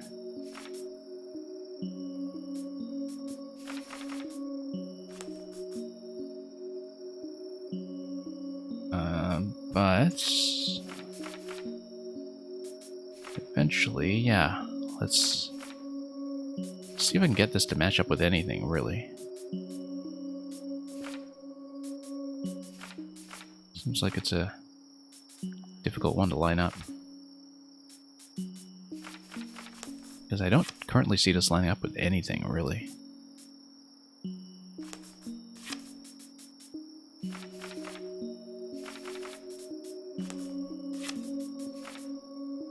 Except, of course, for doing that. Yeah, we can do that, actually. That works. Potentially, we can get up there. The problem is that it only currently matches that location.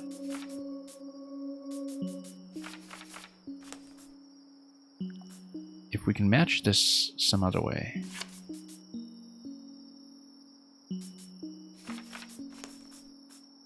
Then we're in much better shape. But currently, we don't have that.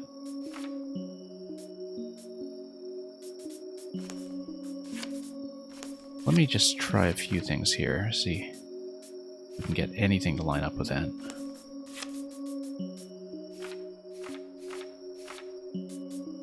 None of these.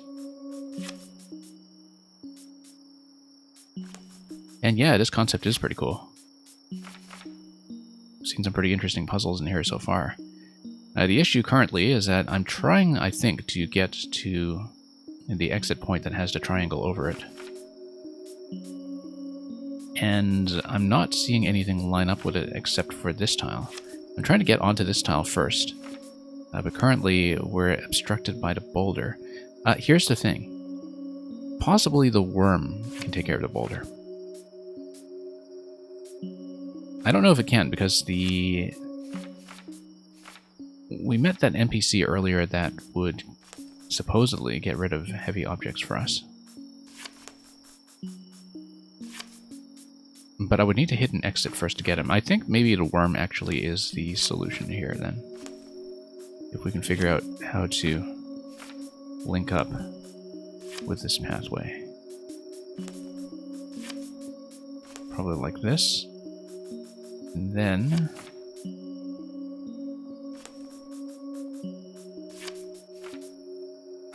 not quite. Let's see how to make that match up. Okay, here we are. Yeah, we hear a sound effect, and indeed the worm is going to come all the way in. We're going to clap, and the worm is going to devour the boulder, which is what worms do, apparently. Alright, so let's pop over here. And then we can pop back to this tile. Don't give up. We're not giving up, we're just going to rotate. And yeah, I believe the triangle marker was the waypoint we were looking for. Okay, out we go. And it doesn't let you reverse, as we know already. Also, this gives you completely new territory with pathways that, once again, don't line up currently. We'll probably need to match them somehow, but notice that the actual matching of the tiles is only constrained currently by the terrain. Also notice the arrows on the edge of the map telling you that you have additional tiles to work with that are currently off screen.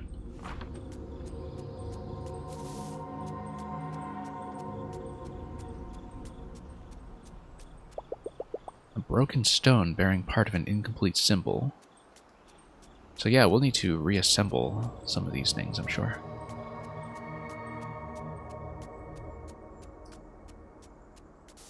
Now that is quite the trunk.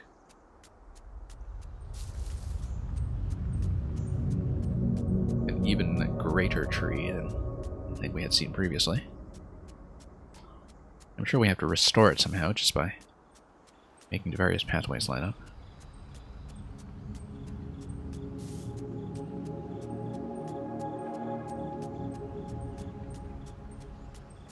But in the meantime, let's just explore a bit. Yeah, you can see some of the incomplete symbols.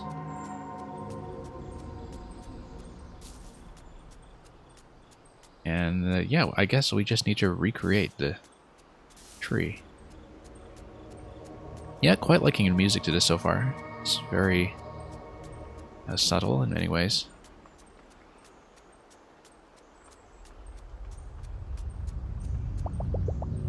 So yeah, so we see that the stone is on the edge of a couple of tiles here. Let me just check to make sure I know where everything is.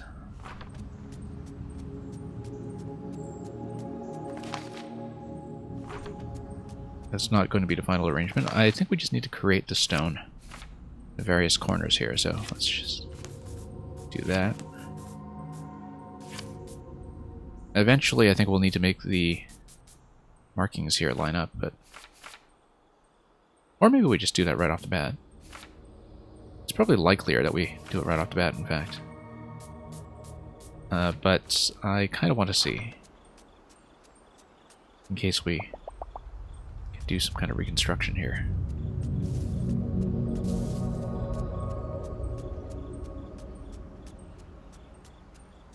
Because it looks like we'll have a couple of different corner pieces to work with. Some of them will have the stones, some of them will not. Either that, or we just go for trying to create the pathway straight away. Yeah, because this is going to be a piece. Let's move this guy out. Move this guy away. I think we probably at least have to make some of this stuff match up. Otherwise these pieces are going to remain shattered. I do want to see what the other corner is, though. Oh, actually, yeah, no, we got it. We just reassemble it like this. The stone bears a unique symbol. Ah, okay, the symbol gives you probably the shape of the path that you need to create. The orientation probably does matter. But yeah, it's going to be the long curve going down and the short curves creating that upward loop. So we'll do that. Need to create the center cross first, and then the T-junctions accordingly. Let's take a look at this again. Yeah, with that long junction up top. So it looks like the top piece, for instance, will look kind of like this, or not. Not quite. Let's take a look at this one some more. Yeah, I mean, these are incomplete, so we'll need to adjust our expectations accordingly.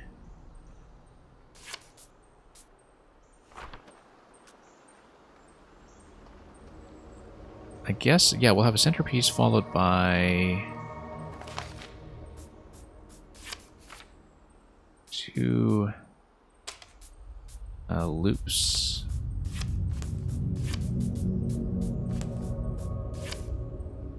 Let's move some of this stuff out of the way.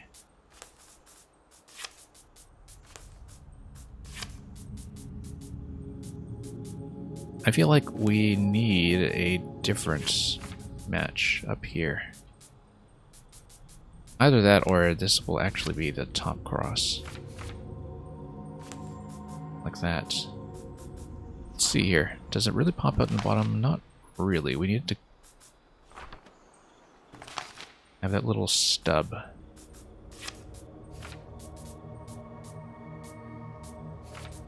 And it'll be a shape that's kind of like that. Yeah, so let's reverse all this.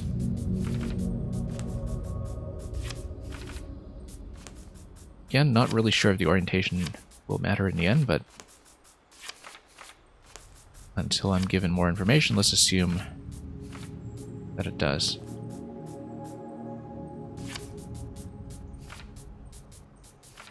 Okay. Yeah, that looks like it is on the right track.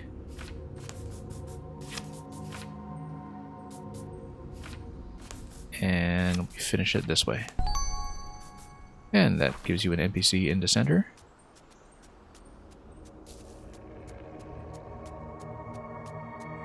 Yeah, we've basically just recreated the tree. Even if we did scatter the symbol.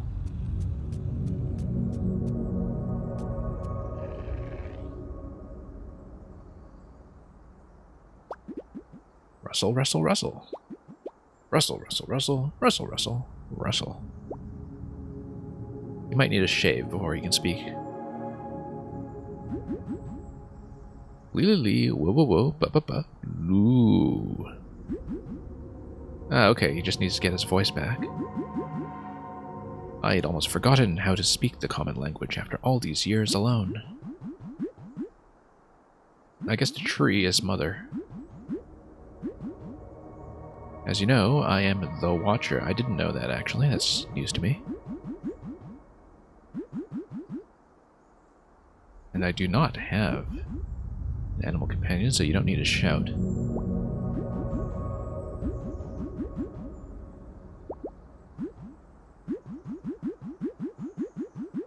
I totally speak the universal language of emoticons, as you can see. This is the kind of game you could get into. Yeah, it's been pretty interesting so far. Very gentle. And the puzzles are fairly self-contained. Like, it's been a fairly linear series of challenges so far in terms of just having one very self-contained problem after another. But there's a lot that requires you to just read visual cues, and it's been kind of nice. He totally knows my grandmother.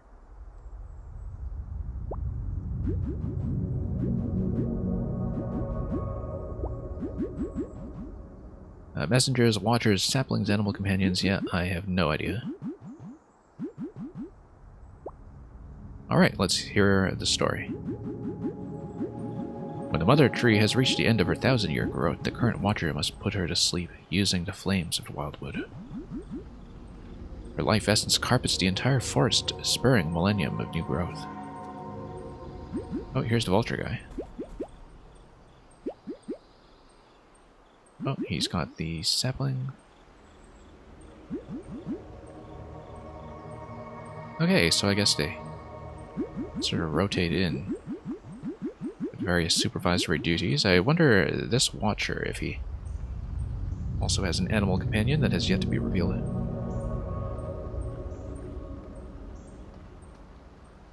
Ah, okay, so each of the messengers come in and bring a sapling.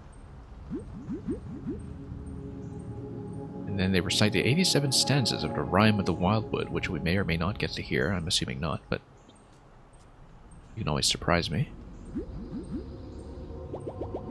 Tidings Watcher. And so you've got all of these guys with their animals. Who had the owl, I wonder?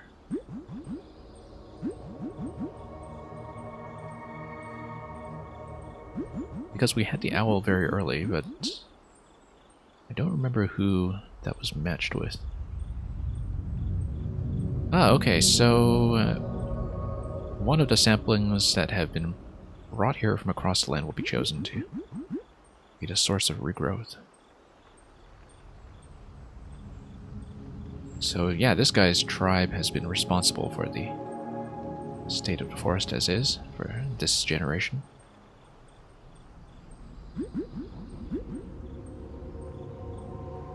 And then the tribe has its own internal line of succession.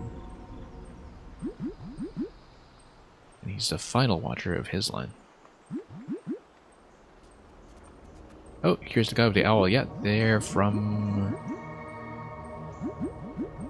actually, I don't know which tribe he's from, but... Ah, yes. So anyway, this was the owl guy.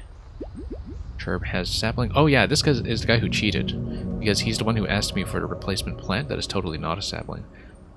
Which was probably the ghost lily. So I think what's going to happen is that I'm going to have all of these guys perform the ritual, make the offering to the mother of the forest, and she is going to choose not one of the other saplings, but the ghost lily, and disaster will occur. Or miracles will occur, who knows. But that is my guess.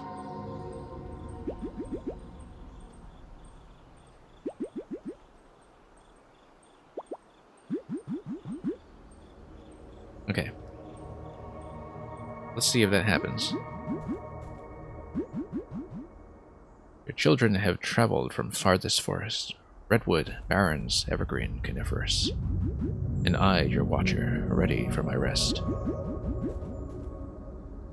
Sure, yeah, it reminds you of the peaceful soundtrack in Maker 2. It kind of does, actually. Except without the big splash at the very beginning of the droplet creating a puddle. It's the only thing that's missing. Messengers, produce your saplings.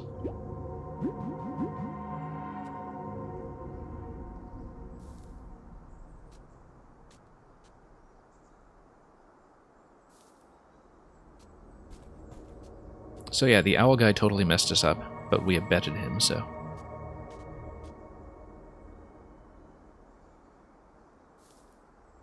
Doesn't look suspicious at all. Anyway, just watch his mother chooses the ghost lily.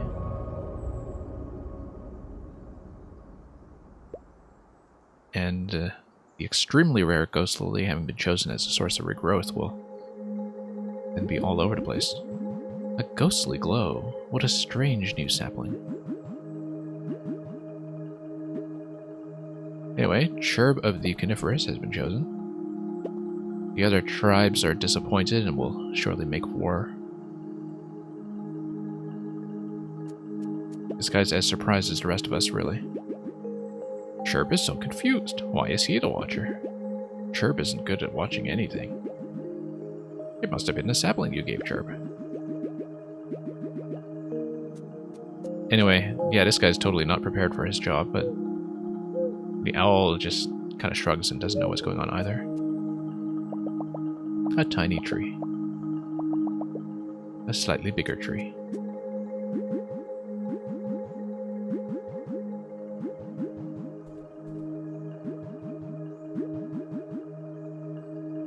Yes, I would like to talk to all the NPCs first.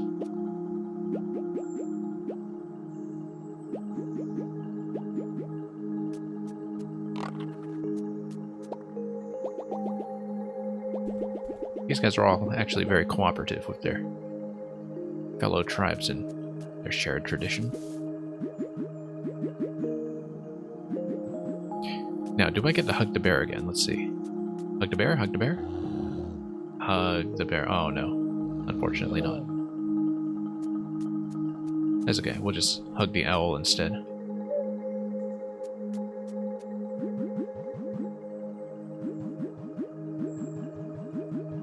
Yes, please show me the path out of the wildwood.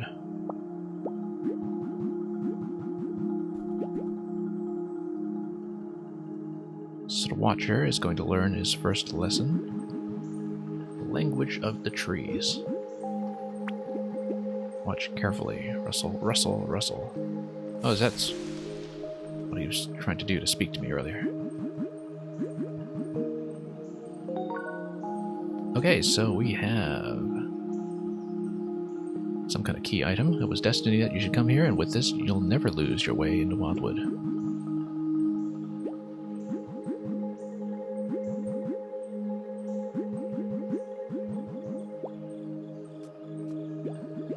And yeah, I totally knew he was talking about my grandmother, who was probably here for the last changeover. A mystical gift from the Watcher. Who knows what it does? Let's take a look at the map. I guess we'll just enter the hut.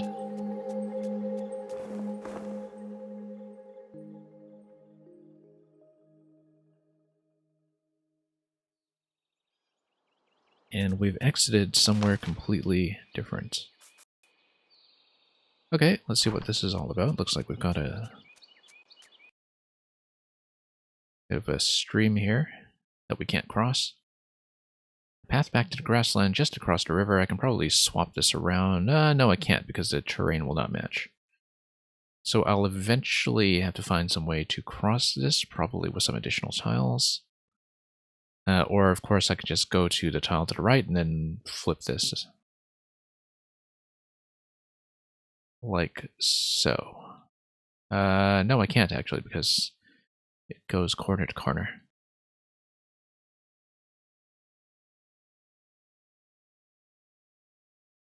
So yeah, this totally is, I was saying this at the very beginning of the stream, but this basically is Carcassonne, but with a story.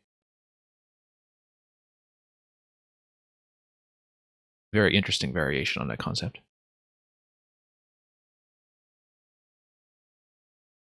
The Little Cartographer. After being led out of the Wildwood, the Little Cartographer arrived at a strange building hidden amongst the trees. How meta. She followed her curiosity inside and picked up the first book that she saw. Just then, the story tender entered, so this is where the story tender is going to enter.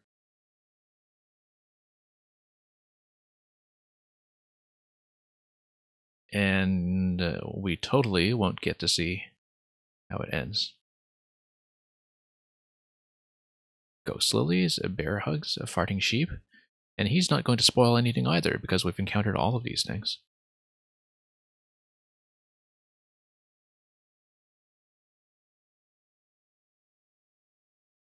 Okay, so yeah, everything just kind of keeps itself up to date.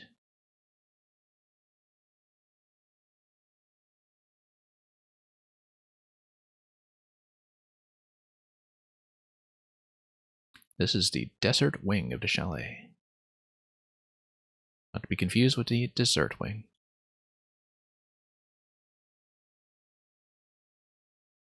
And okay, that seems relevant to the current plot. Seems to imply that we'll be heading to the desert eventually.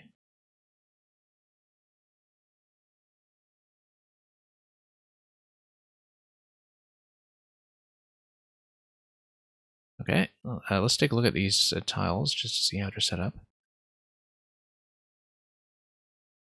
So this is interesting because the doors will match each other like so.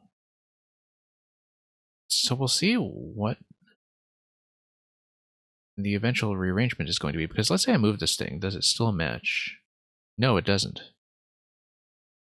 So it seems that even though there are two doors up above, this goes to whichever door is on top. So yeah, I see how this is going, because it's the staircase. It's where the staircase is pointing. And it points to a door in all of these tiles, so that's how we can eventually match them up. So for example, if you just stack this, you would be able to go through all three of these floors. You can, of course, also create some connections from room to room. But let's take a look at searching the sands.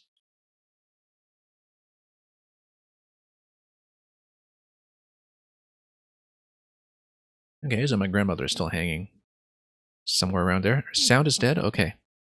Let's get that fixed very quickly. Mang, thank you for letting me know. Seemed like it was fine for the longest time, so...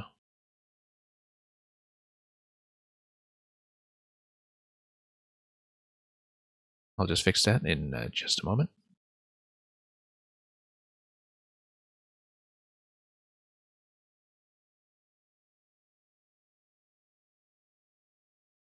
And yeah, we'll get that back up and running.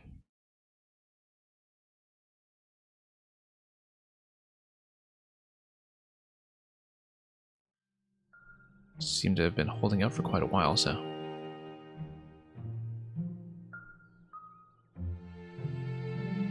Should be back now. Let's read this one again. Sad as far as the eye could see.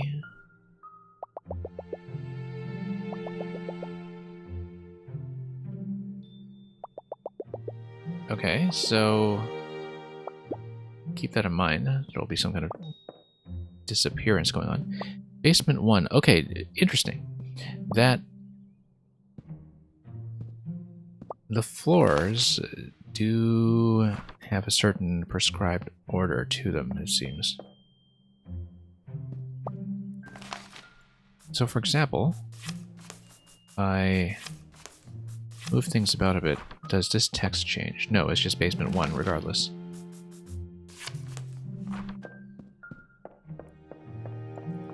We'll keep that in mind because basement 1, it says basement 1 now, but if I decided to place this like this,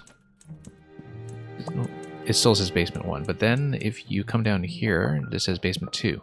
So notice how the floor designation changes depending on how you place these. You finally finished making your pixel art for your new Kaizo. Is it just pixel art for a thumbnail, or is it actually going to be a platforming element? Because it would be pretty fancy if it is, in fact, also a platforming element. The observers above.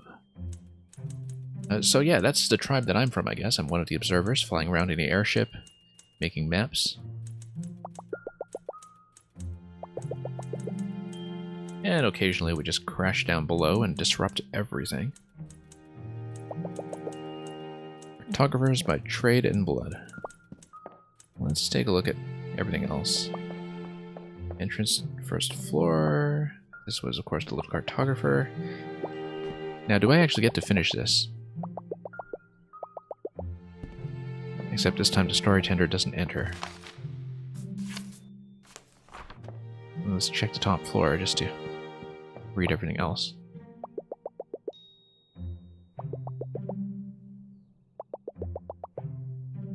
And yeah, we met the Grasslanders already.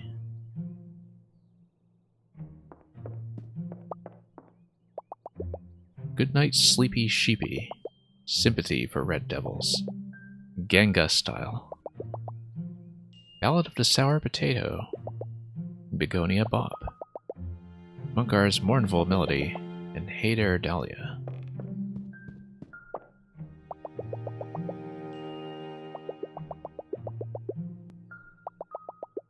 Magic boots. Okay, so Grassland Wing of the Basement 2 of the Story Chalet. So we need to make the Grassland Wing. But let's take a look at the carpet pattern here because I'm sure that will matter. So we'll make sure that whatever has that pattern... Whoops. Whatever has the Grassland pattern needs to get down to Basement 2. And we'll do that by placing this down here. And that is correct. So, let's read it again.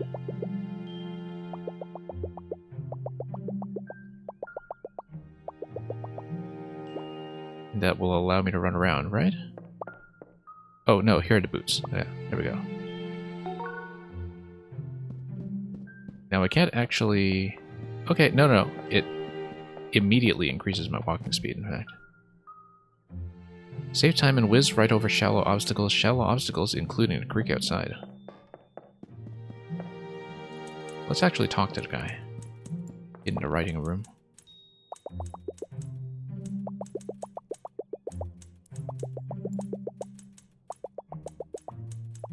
Okay.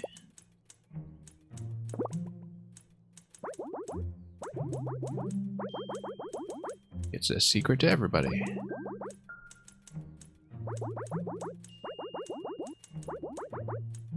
Alright, well, we've already solved the relevant puzzle here, I think. Love this little Newton's cradle here. Really completes the writer's room. Oh, also notice that it's going to tell me the next part of the story. With her fancy new boots, the little cartographer knew that nothing could stop her. So we'll cross, and that will take us to the desert, eventually. We'll cross over here. Yeah, there we go. So we can't just cross absolutely everything. We do need to find some relevant crossing points still. Not yet. Let's take a look.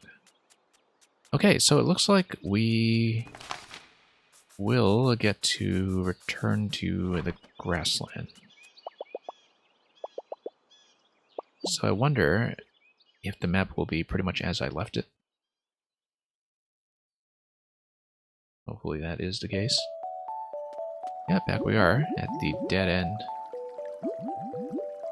I did see the ghost lily.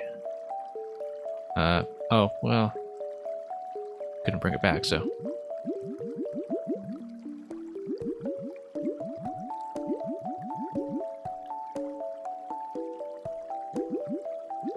Looking for a desert. And we need to ask the shepherd, okay.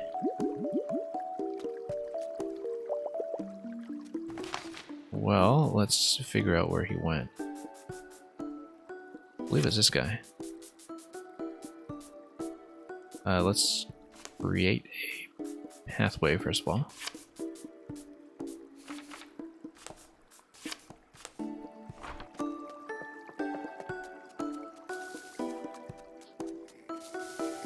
And this guy's sleeping again.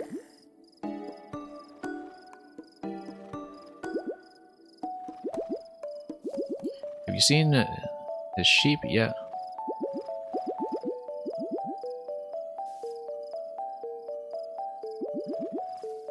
Where does he get Sandy? He wakes up that way. Okay, we need to knock him out with a plant. Also, notice how we kept the worm, that he's eventually going to be the bait that we give to the guy at the very beginning, the fisherman at the start of the game, I'm sure. Alright, we'll need to look for plants that can put him asleep. Let's see if I remember what we can do with that. I just need to go back to talk to some of the NPCs, actually. So, whoops, no, let's not match it that way.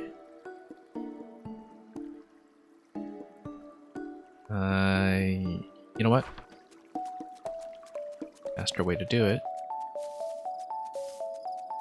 Just match this tile over here. And talk to all of these characters.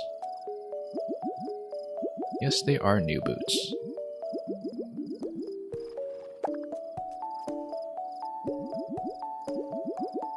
Each of the children is going to suggest a plant. Dozing daisies.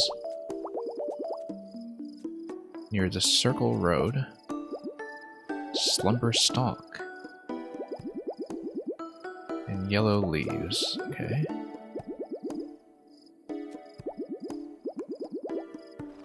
And mouth of the river. Let's do that first. That'll be simplest to get to quickly. Oh, whoops.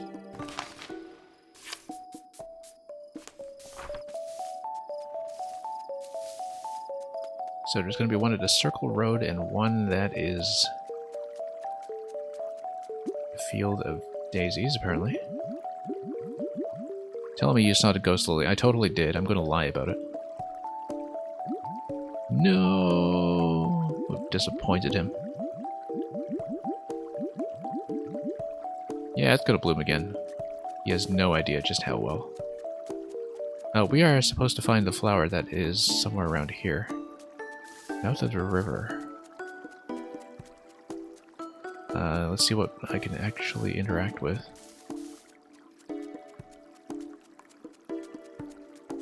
Nope.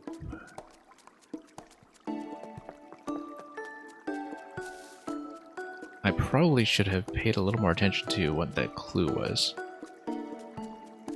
Let's do some of this stuff later then. First of all, we'll create the field.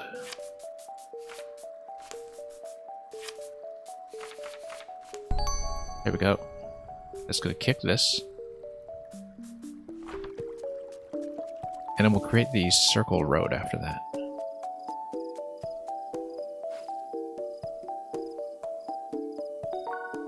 Okay, that's one. Slumber stalk. And she's still trying to make something grow. Suggesting I talk to the teacher? Yeah, we knew that already. Satchel of sticks. Don't get stuck. So, we need to create a circle road. We can do that. Let's stand on this tile, first of all.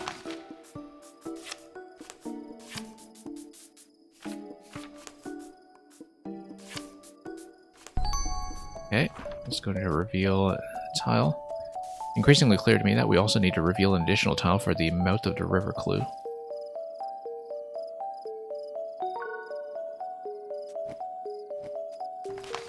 So those are the dozing daisies. And let's go ahead and talk to the kids again. Let's see what this guy says. One more time. Whisper grass by the mouth of the river. Right next to both the river and the open ocean. Okay, it would have been useful to talk to this guy a second time earlier. Unless he just wasn't dispensing that clue yet. Both the river and the open ocean.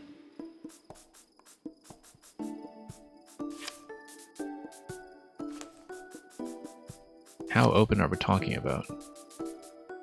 Whoops. Let's create some space here.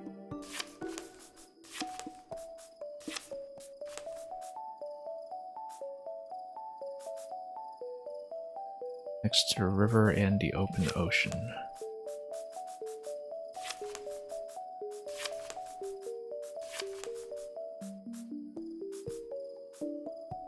Yeah, probably not the head of the river here then.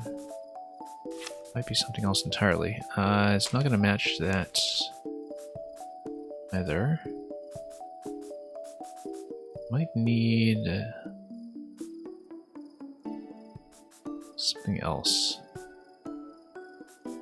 to create that forest and river transition. And Furia, yeah, thank you for dropping by. Glad you got some work done on the Kaizo pixel art. Next to the river and the open ocean.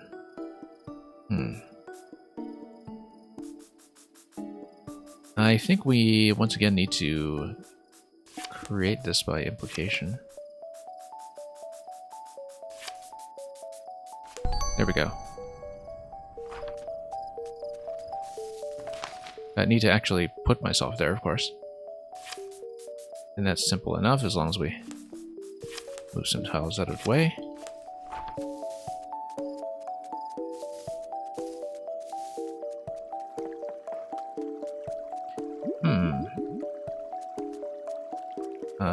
Yes, this is the plant we're looking for. Okay, so we've got all the plants here. And do we go directly to the teacher or to the sheep guy? Let's go teacher first. And let's go to the sheep guy. All the way over here. Let's move the tiles and dash right back.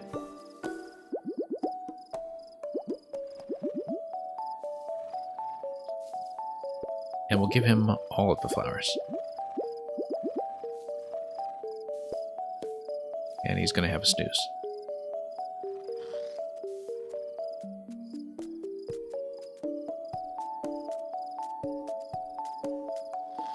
Okay. So, he's going to dream of his not-so-electric sheep. And yeah, so this is where he gets Sandy. This tile that's all by itself here. So we'll go through here, and that will probably take me to the middle of the desert after some other interior puzzle that we have to navigate first. Or it's just going to transport me to the desert directly, which is what will happen. Okay, let's just follow the tiles as is.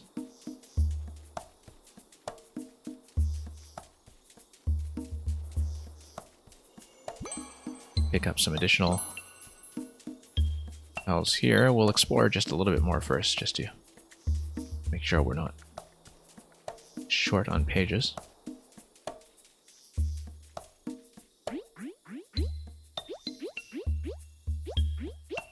The camels are too heavy to cross to yellow sands, but it's helpful to have extra water around just in case. Okay. We've got a cactus over here.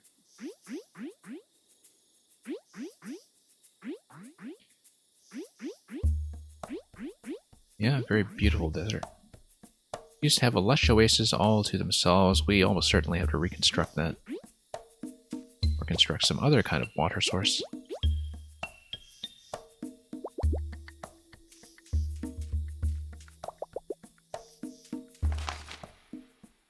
And yeah, we have some additional desert tiles.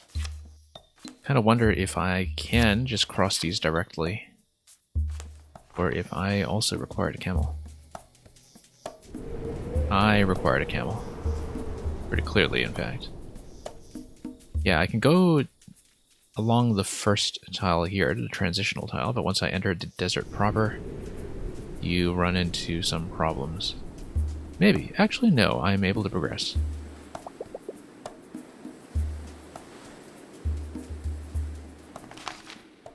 As long as I don't pass out from dehydration or something. So can I progress? Yes, I can, but no further. Well, let's take a look here.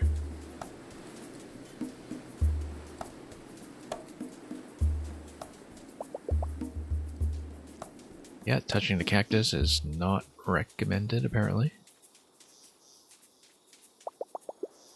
Why do you keep touching them?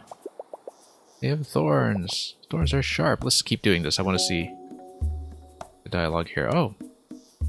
Secret piece. Oh. That's interesting. Secret piece 4. It seems like we've maybe been missing a whole bunch of these so far throughout the game, so... Looks like we are rewarded for just interacting with stuff.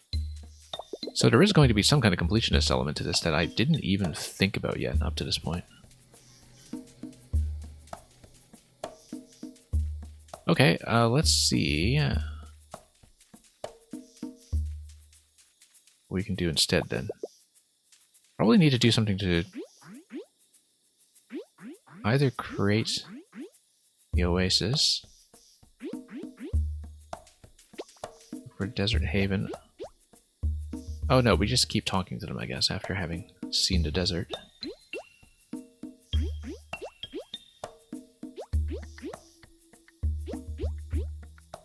Rest of your unit headed west.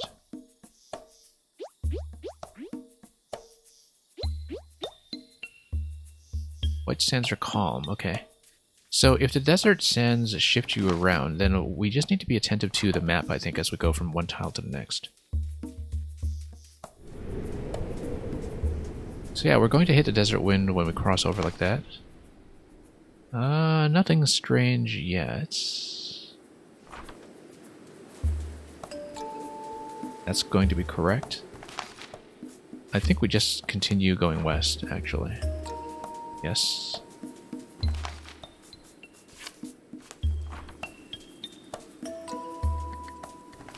Okay. Let's just move these back one at a time.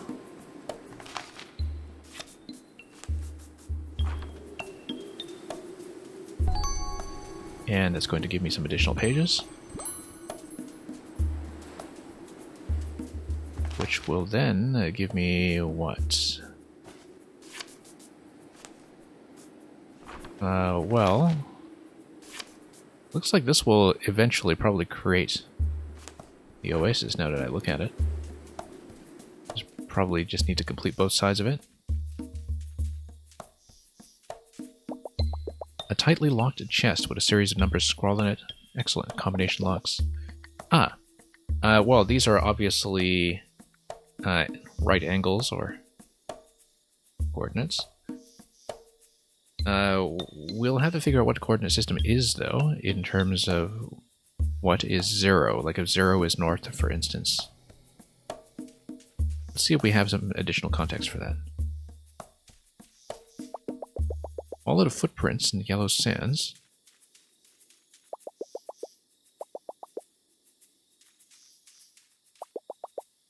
Crumbling relic from a bygone era. Let's match these, because I want to see. Nope, that just allows you to cross.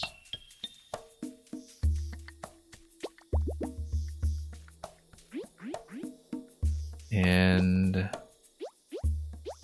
yeah, no new information here.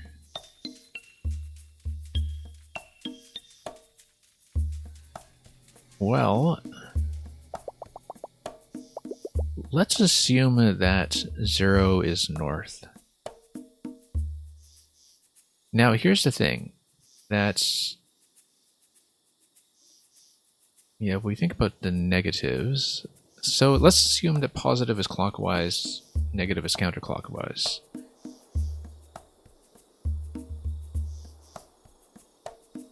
I mean, we're assuming a whole lot here without any additional context, but let's check the height first. Watch over scorpions. So, for example, I mean, you can follow footprints if you want, but... no, let's go back to the desert first. Yeah, I guess I need to figure out what the starting point here is going to be. Wonder if anything changes if I rotate this piece. No. So, if it's... yeah, I guess I just need to... or maybe it's not relative to north or anything, but relative to my initial point of entry. I don't know, because I don't know what the origin point is with this. Because these are clearly telling you to turn. Interestingly enough, the 270 and minus 270 do negate each other. Or maybe it's something that's relative to this tile here. Also, yeah, the chest is going to be the destination point, I think. Because this is the chest. And so we need to land on this tile after having shifted directions a certain way. So for example, the last one here will require a 90-degree turn. Let's assume it's by clockwise for no particular reason. So for example,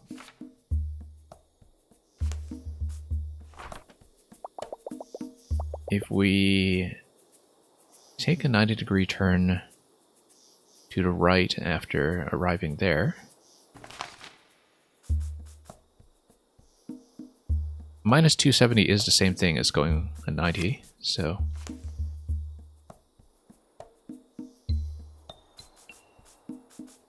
yeah. I think I do get it.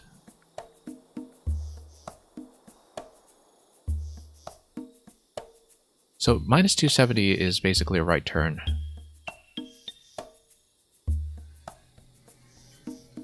270 is just going to be a left turn. 180 is just going to be backwards. 90. Yeah, you know what? I think I should start with a desert tile, perhaps. But let's go back first.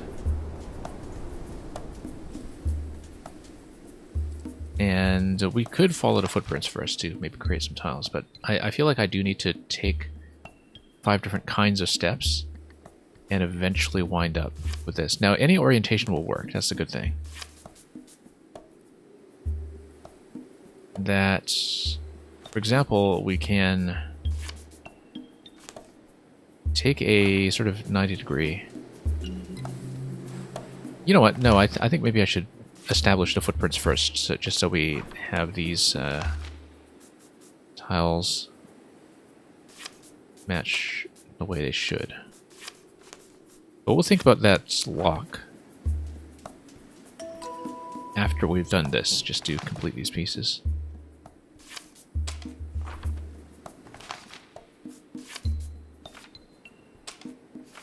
Oh, whoops. Let's get rid of this guy.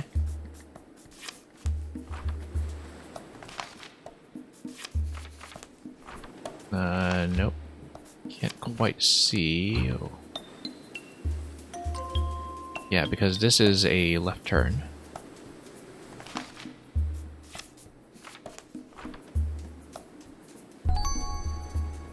And then more pages. Always helpful. Okay, one additional oasis piece. Let's just keep going.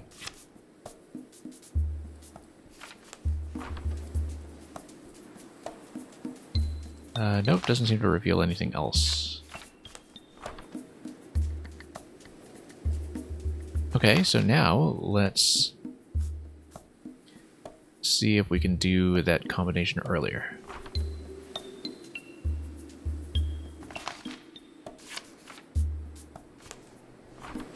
Because, yeah, it looks like it was... I mean, there's so many ways you can interpret that, though. I mean, you can interpret the directions. I think you do need to make the correct kind of moves going towards the treasure chest.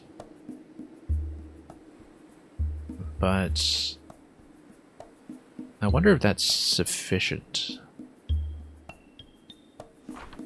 I guess now you don't get any confirmation or negation, or like any thing that says yes or no to you as you cross between tiles, since we already solved this puzzle, so the desert tiles don't matter too much.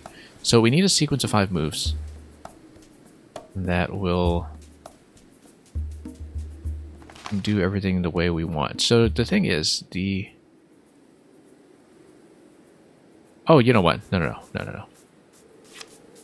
No, I've got a better idea. It's not going to be the moves that we have going into this. We're going to stand on that tile, and we're just going to rotate the tile. So just watch this.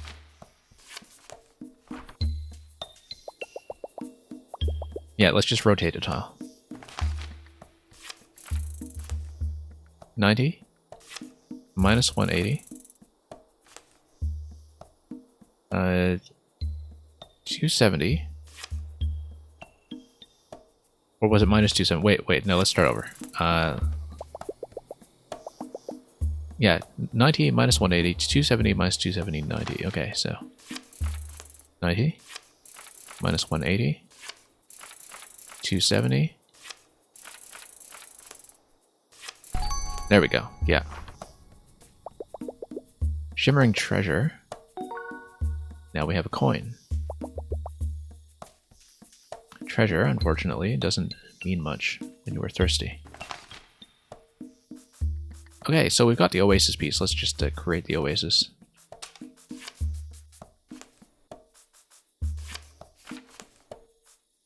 Or just do that. Or just do this. Look at this camel.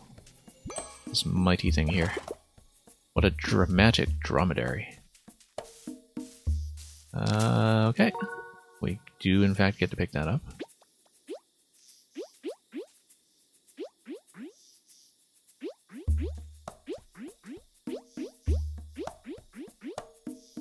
They use all of their senses for water. They inspect the plants, the movements of the animals, the density of the air.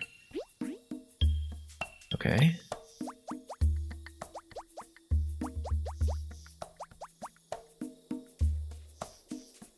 Well, let's see what new piece is all about. I mean, clearly we need to create the oasis. But we have an additional desert piece now. That's interesting. Let's see what that is all about.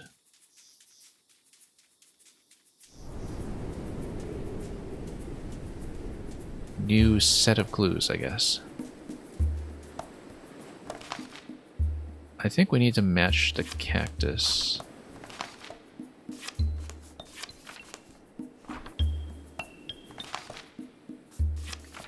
Just going to see and create that cactus patch there, yeah. There we go.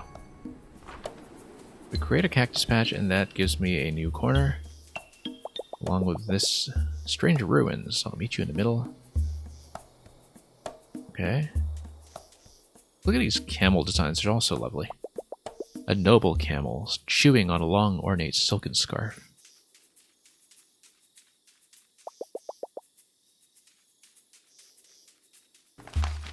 Okay, so we've created that camel, and this is saying that we need to create the middle of the ruins. So we need to find the other ruins pieces, I think.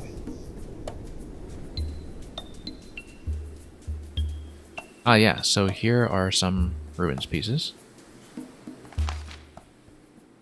And now all of these desert tiles have transformed into ruins. So we need to create some walls. And let's get this out of the way. Rotate. Okay. I'll probably move that final piece up. Let's move some of this out of the way.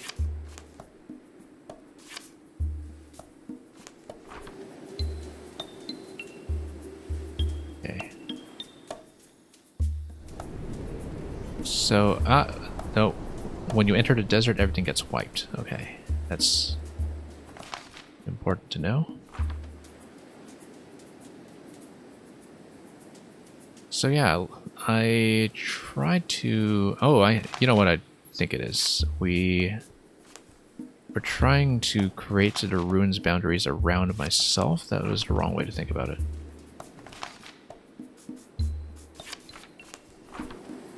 We need to create another piece instead.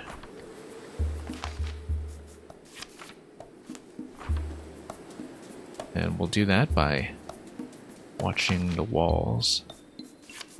Let's move this way out of the way.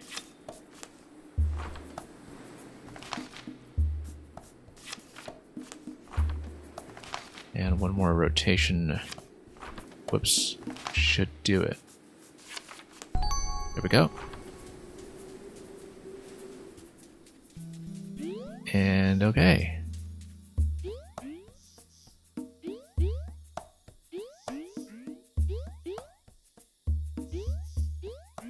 Wrapped around water and the haven. So she dreams of the oasis, so do we. But the final page will probably be the way to do it. Okay, let's create a whole thing. Probably create all four corners like this. Or maybe not. Let's think about how this is going to work. She's giving me a particular clue here. And this doesn't seem to match so far. Let's go to the unexplored piece first, and that will potential to give me something to work with.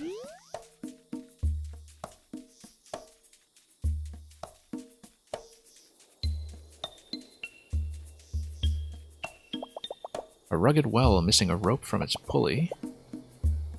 So probably we eventually need rope. Either that or we stand here and then do the completion. No? Or we think about how to get rope, which I haven't quite determined it yet.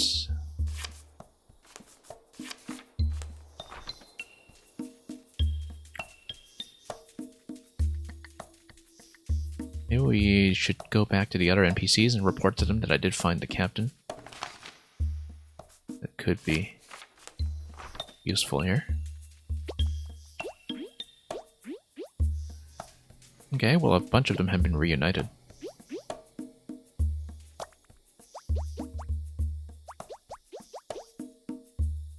Headed back out to find her.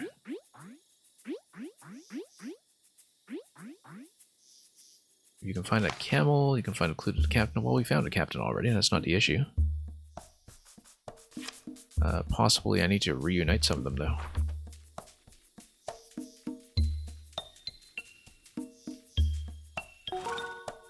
Okay, the camel is going to give me rope.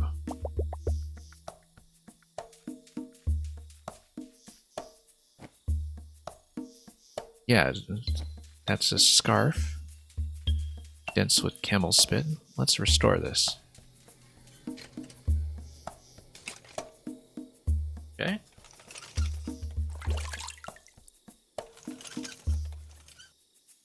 Oh, looks like we have water. We should give the water to the thirsty captain.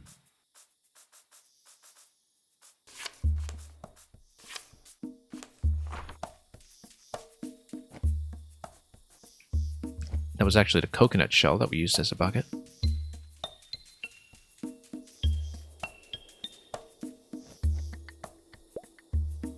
And here's a drink.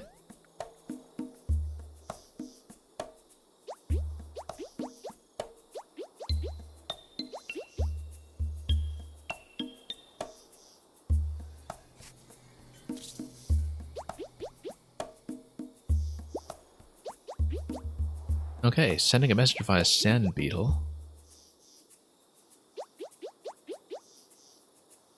Well, we'll see how to use that eventually.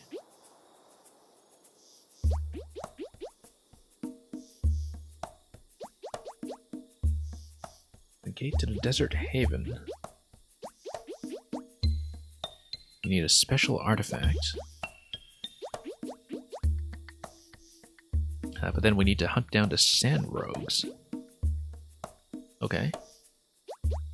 They're too fast to catch unless you can distract them. So we need something shiny. And let's go back to the camp to find something shiny. No, we have a coin, actually. The coin will probably do just fine. So let's get back into the sands and see what happens this time. Everything's going to get wiped. Now, can I use the item somehow?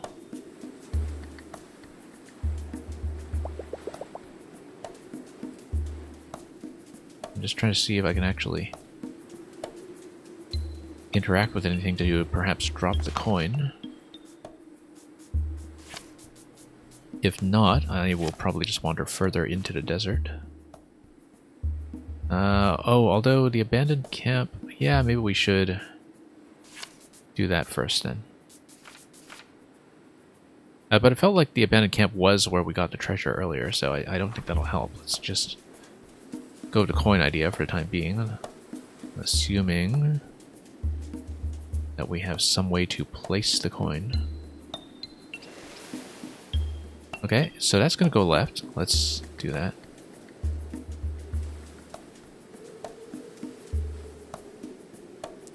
And we'll place the coin. It's going to be shiny. Bury it, and we'll wait for the sand rogue.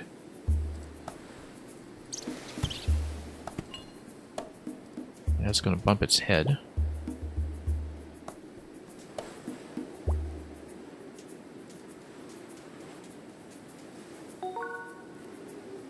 And ancient lens. Some scratches on the surface, but clearly a precious artifact. So that got unburied.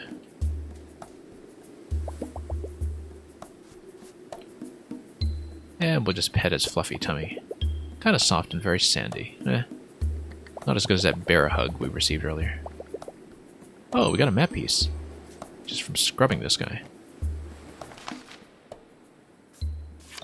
Okay, more desert.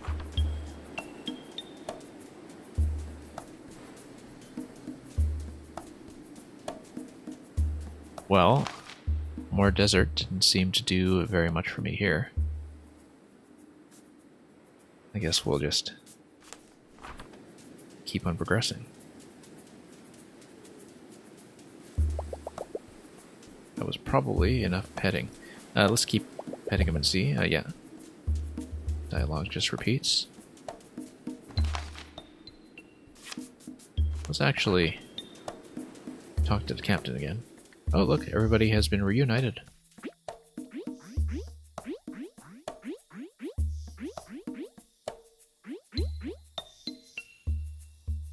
So we'll see what that extra desert piece does for me eventually. So far we haven't seen its function just yet. Something about the light.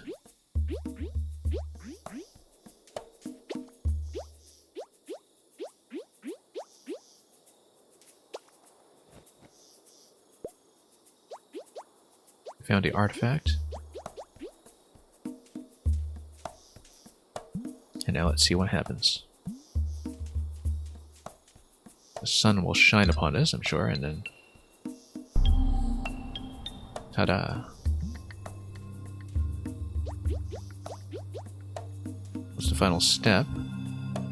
I can't walk through this just yet. I think we just need to return to the desert and see if we can compose this some other way.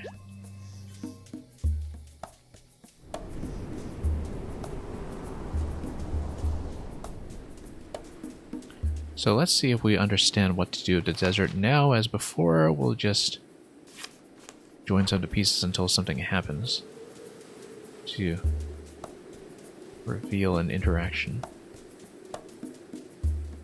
Maybe. Yeah, it's going to be something that involves the 4 desert tiles. Possibly we just need to surround this with desert. Actually. No. It's not. The runes piece earlier was just a clue. I don't think that's too relevant to what we're doing right now. Let's see if there's any insight. Reveal the haven under the light.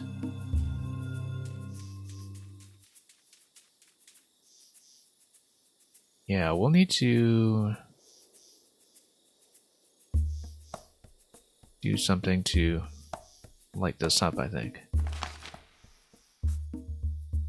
But it will have something to do with the desert pieces.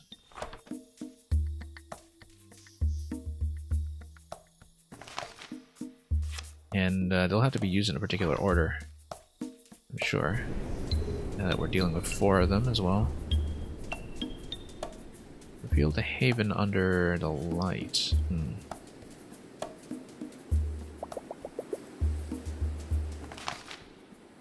Wonder if I can actually... No, usually if you construct a piece,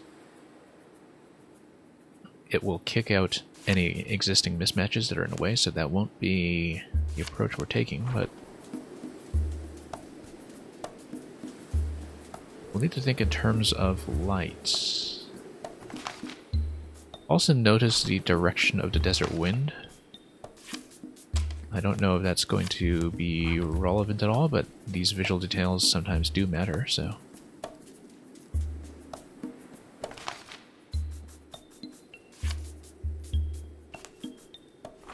Also just thinking about whether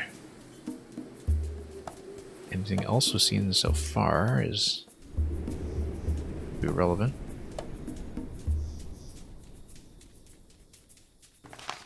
Yeah, walking along the edge here, it takes you out of the desert proper, so...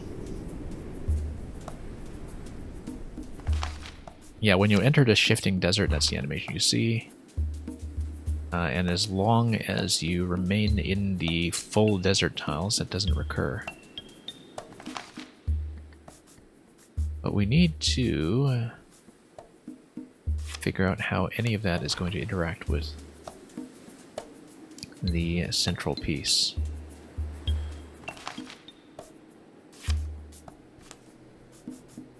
Let's take a look at this clue here again, just to see if there's anything else that we can discern.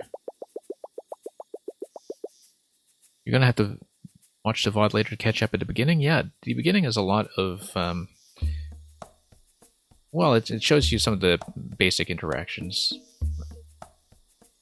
As far as tutorials go, it's fairly quick in terms of just showing you that you can move the map. But there have, of course, been a lot of these one-off tiling puzzles along the way.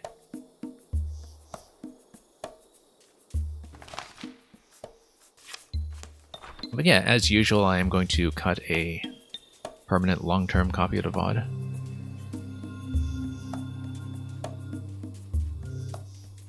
So we're not restricted to the ones that just disappear after 2 weeks. How do I find these games anyway? Oh, they just come across as things that catch my attention. Sometimes I notice them in the Nintendo indie showcases once every few months. Sometimes they just kind of strike me by some word of mouth from people who play a lot of things off eShop. I think this one was something I noticed in one of the Nintendo indie trailers, although I think it was also mentioned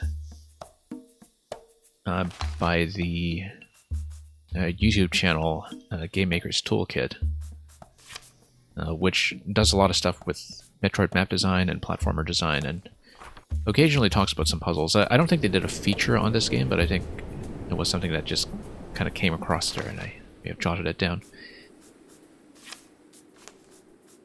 But yeah, I know that, you know, with the eShop as clogged up as it is, that discoverability tends to be a pretty big issue with games of this scale.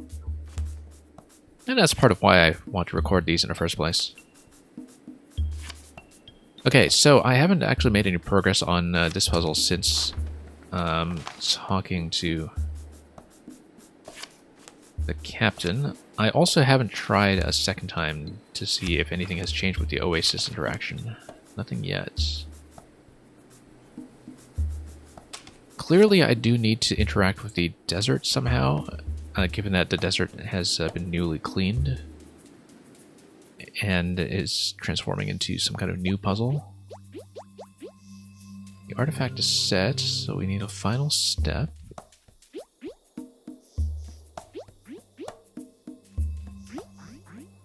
Reveal the haven under the light. Oh! Oh! It's giving me a clue when I do that. That's... Oh, that's interesting.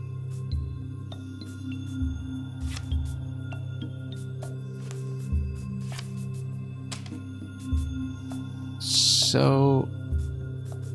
yeah, I guess when I stand under the light, then it allows me to reconstruct the desert like this. Maybe. I need an additional piece, probably this piece over here. That's really interesting. So yeah, some of the concepts here are definitely getting a little more sophisticated in terms of interacting not just with the exploration part of the game, but being puzzles that really do make the tiling the central interaction, like we saw with the combination lock earlier. So now that gives you the center of the oasis, so we just water the whole thing, like that. There's a game you have your eyes on called Elementalis. We'll have to look at that. I don't think I've heard of it, so... Anyway, we filled the oasis. Yeah, I'll have to remember to look that up afterwards. Anyway, we're going to give all of the camels a bath.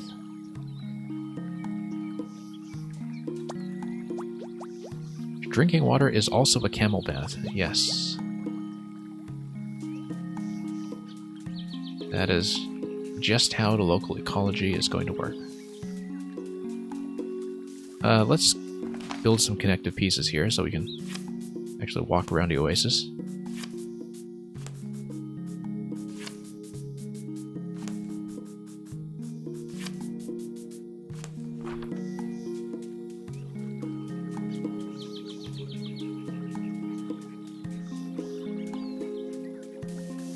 Okay, so nothing much here, but they're grateful for finding water. I mean, I was here in the first place to look for my grandmother, so... Oh, okay. We created something. So, Volcano Zone looks like it's going to be next.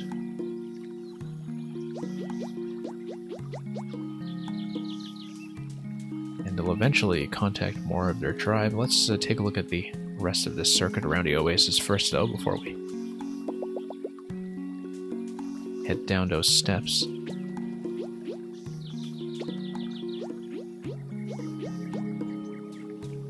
And, yeah, okay, let's go back and head down the steps.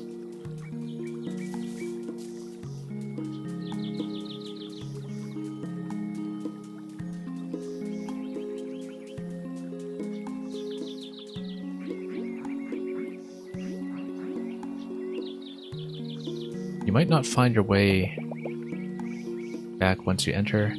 Yeah, so I guess this is just another thing that's telling me that we're going to be changing zones.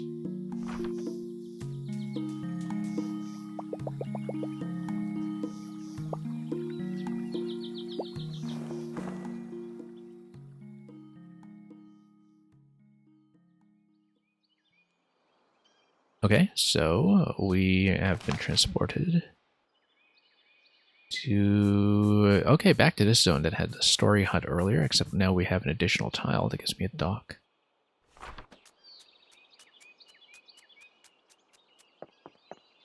And I guess we'll get to sail onwards somewhere else. Shanna's boat, she must be nearby. Okay, let's find out where my old friend has wandered off to.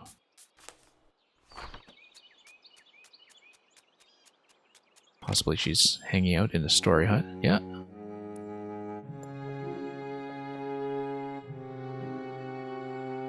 And we're going to be reunited once more.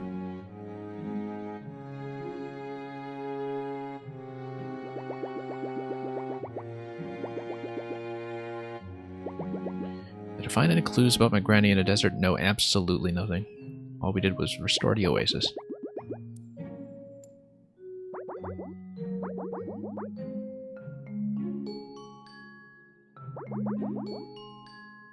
I guess we'll eventually be heading over to the volcano. I think that's pretty clearly implied.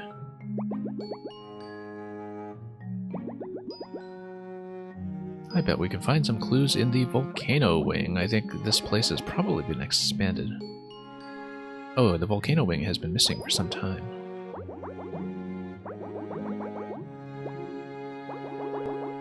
So he wants to visit the top floor eventually, but we need to locate the volcano wing.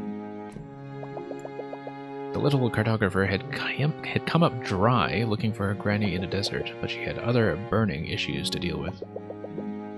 How could she warn her granny about the volcano that was about to erupt? And before that, she had to figure out how to get there. Let's take a look. Well, we need to stack things to create a top floor. I think that's fairly clear. Grassland floor is up top right now, though, so we'll see how this goes.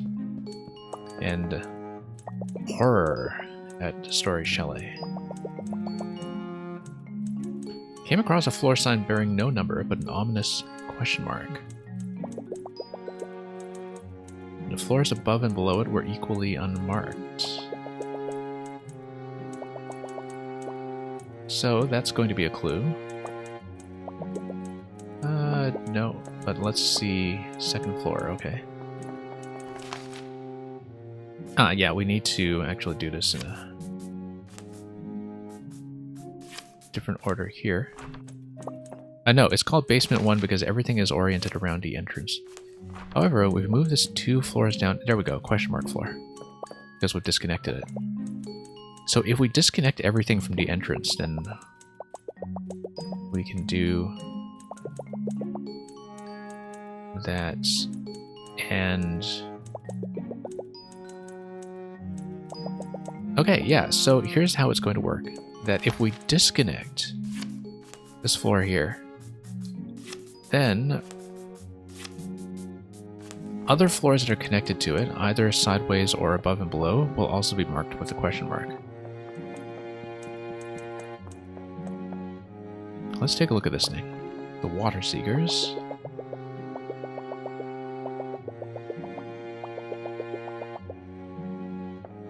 And yeah, this is also in a question mark floor. So now we're going to reconnect these above and below. And they're also going to turn out to be question marks that reveal new floors like this.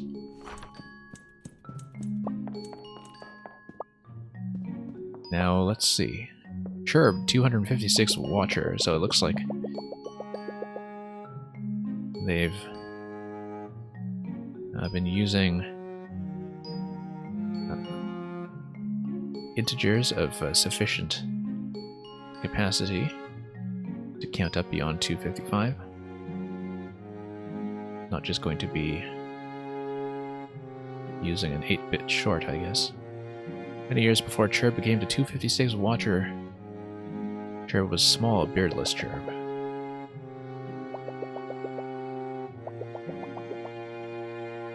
Yeah, poor owl. I guess it was rescued. I guess this is how this game ties in with Ori and the Will of the Wisps.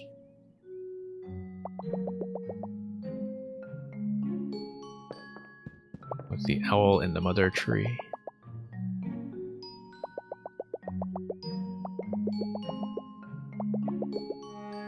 Okay. Lempa was the 255th Watcher. I don't think we knew his name previously, but he was having trouble just speaking to us.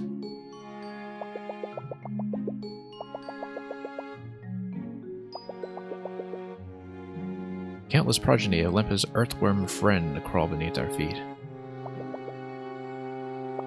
So I guess the worm was his animal companion. Also, have we checked this lately? No, it's just same as before. She thinks she found something. I'm going to read first. Volcano calendar. This is the volcano room, obviously. Also, we were told something earlier about the top floor. Volcanologists are divided on the accuracy and scientific basis of the volcano calendar. Okay. I mean, I guess a volcano calendar would just be tracking its cycles of eruption.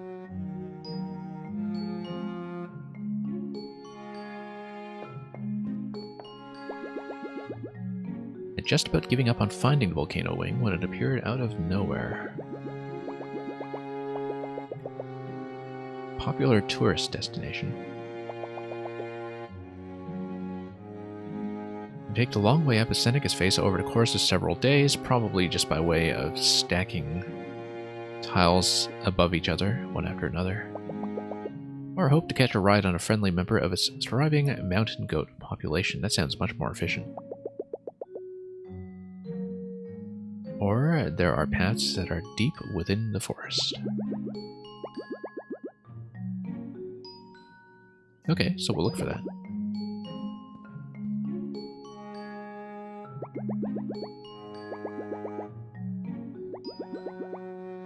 And okay, she's going to stick around and avoid the volcano strategically. So will we eventually get to take the top floor? I don't wonder.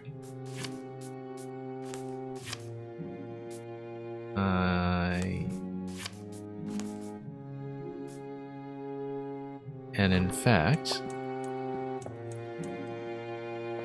I'm kind of curious. Third floor, I bet we could just stack. Fourth floor, yeah, we'll just stack everything. And see if this reveals anything when we hit the 6th floor. I guess not. I was curious about that because the guy down here was telling me earlier. Oh no, we want the volcano wing to be probably up high, right? He was telling me something about the top floor. I don't remember what it was. Something about not reaching it. I found a volcano wing. I didn't find a way to get him up to the top.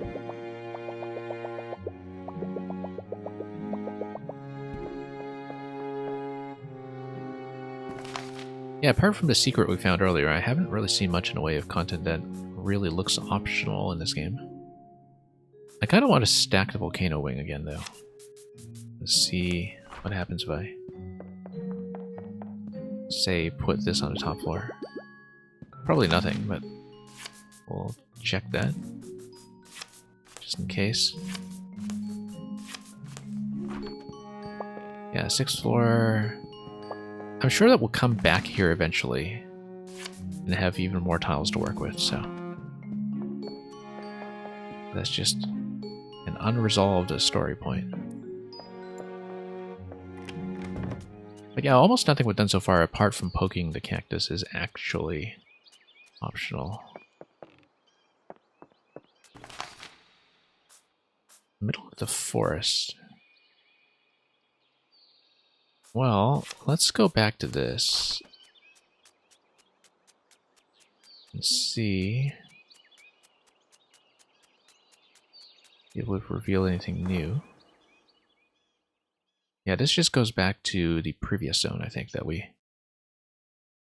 had come from earlier. In fact, this is a new tile. Or is it? No, this all looks fairly familiar, actually. This is just a tree that we assembled.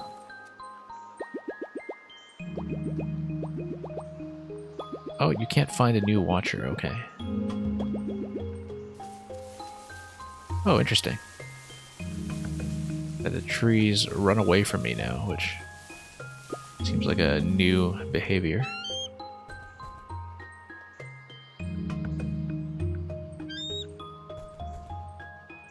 Well, this guy's gonna have a bit of a squeak. Chirp absent, but vulture see, northeast mother with haste. So do we go to the northeast of the mother or northeast towards the mother?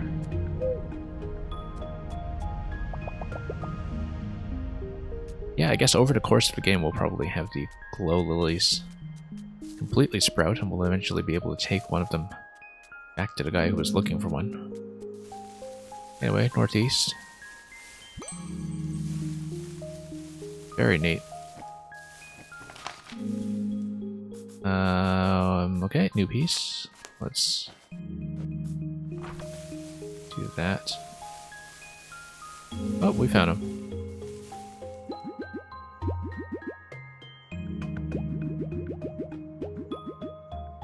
I actually haven't talked to the bear guy. I should have stopped by to look for him on my way here.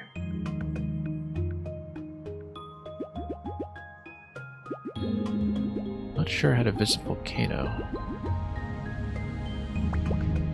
Rustle, rustle, rustle, rustle. And the trees talk back. A bee and a witch. A tree has an itch. Oh, we're going to have an illustration, which is going to be an itchy tree.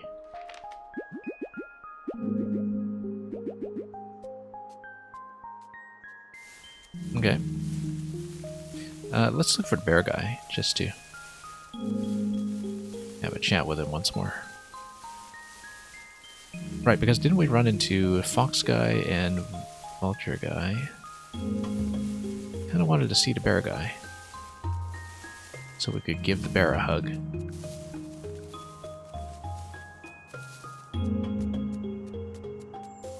Oh, anyway, he gave me the illustration. Itchy tree trying to scratch its back. We'll keep an eye out for that.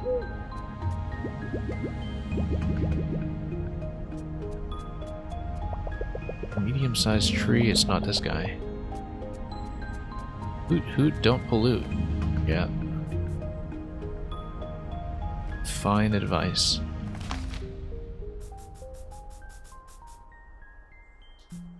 Oh, here's the itchy tree. You can tell because on the map it looks like the tree is in distress. Okay.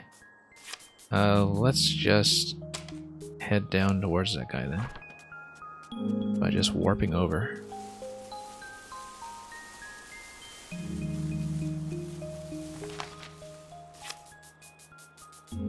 Yeah, like I was saying much earlier, after I finish this, I really do want to look up if anybody has done something like a GDQ run or other speed run of this game, because there is just so much you can do to shortcut things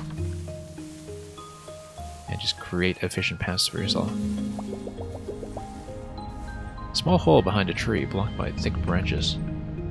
There is a speedrun for everything, exactly. I mean, a lot of people jump onto indie games as a way to claim a record and really master something. I'm just kind of curious how it would look.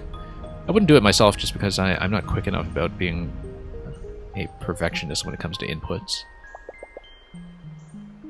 I just think the routing problem would be pretty interesting to work out.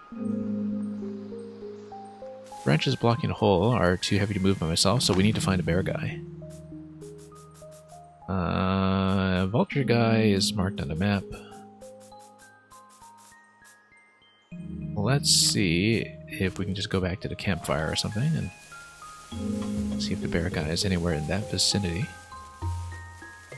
A speedrun of Phasmophobia that's less than 2 minutes. You know, despite how much Phasmophobia took off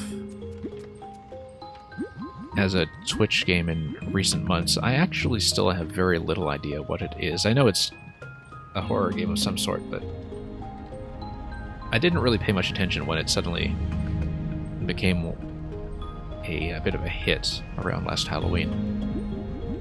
So I don't have a sense of how impressive that 2-minute run actually is. Oh, Ghost Hunting Simulator. Okay. Like Luigi's Mansion, but without Luigi.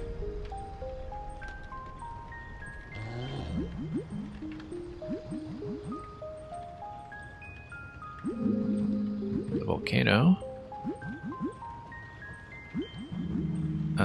No, I need this guy to give me some strength, right? I'm gonna scratch the bear, and the bear is going to do some work here. Okay, bear's gonna pick away at a tree.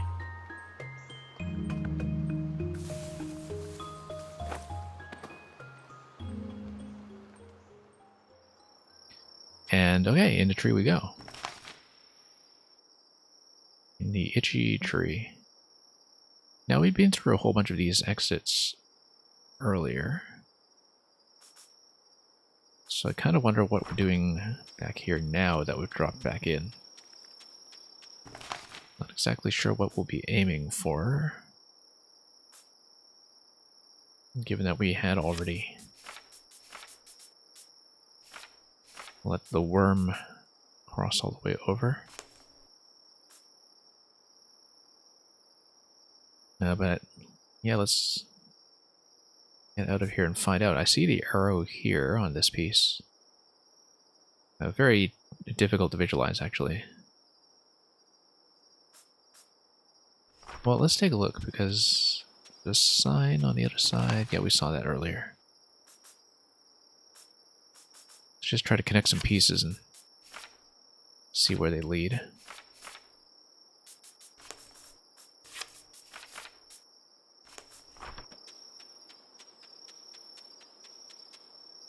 Aha, there we go.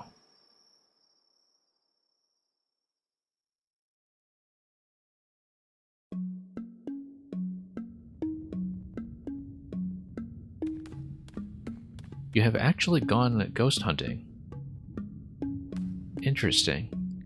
I'm not sure what you mean by an EVP. You'll have to explain that to me. Some text on a wall, but it's too dark to read. We'll eventually need to illuminate this place, I'm sure. Look at that, there's fire that will light up the place, I'm sure, once we have a chance to actually look at it. But let's explore some tiles first.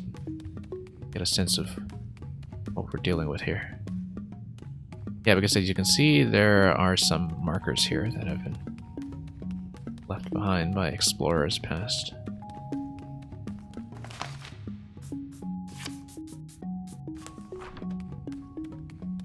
And are we able to take the torch? Yes. I think I can probably light up all of these, actually. No, I can just place the torch and set it down gently. Now the question is, what can we do with this final tile?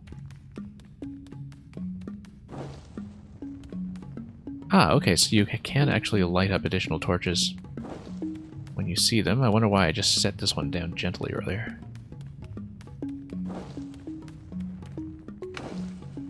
Right, because there was nothing in that slot, since that was the origin point. Alright, let's just light up the whole thing then.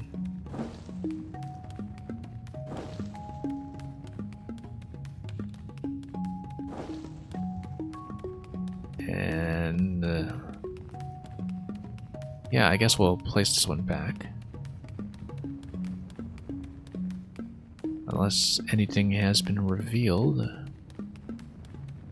And then that will complete the lighting setup as soon as we get back there. EVP or electronic voice phenomenon.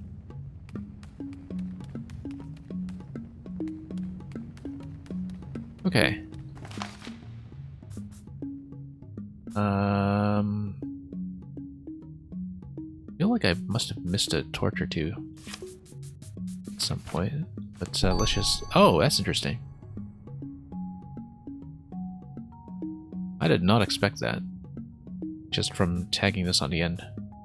I feel like I maybe shortcut something by guessing. I don't know if I actually saw the relevant clues to make that happen. Oh, I see. Okay, 1, 2, 3, 4, 5, the mountain is alive.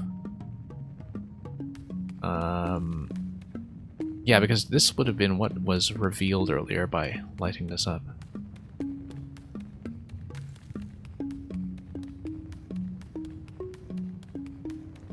Just to give you a 5th piece. Now, yeah, I mean, we probably could have shortcut this by just redoing the path, but let's just leave it intact for now and see what this is. Yeah, I feel like I kind of skipped a clue there. But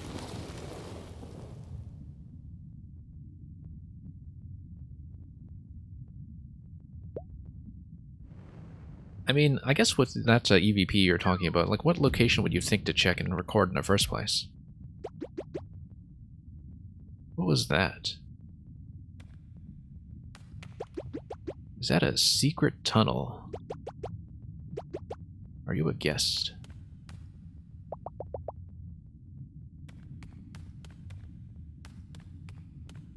Because, you see, I'm already kind of thinking ahead to it as a more of an audio engineering problem, given how fussy audio files can be about sound. And how they would be able to pick out what's going on with a recording.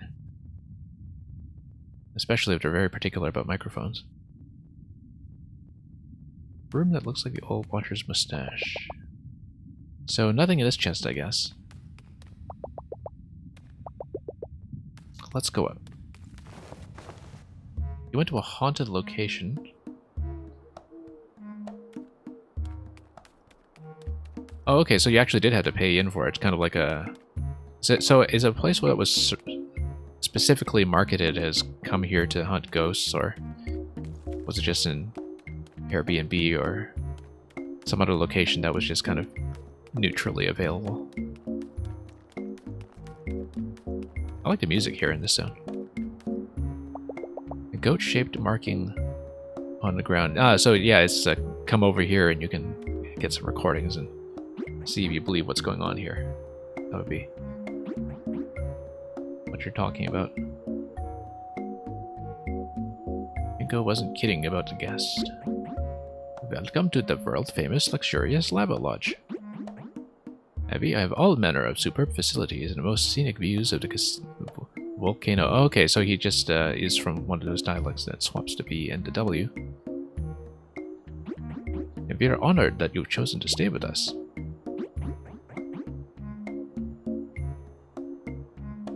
Okay. Showed up during the last eruption. Well, we can get the bear over here, maybe, if the bear is willing to come all the way over to the volcano.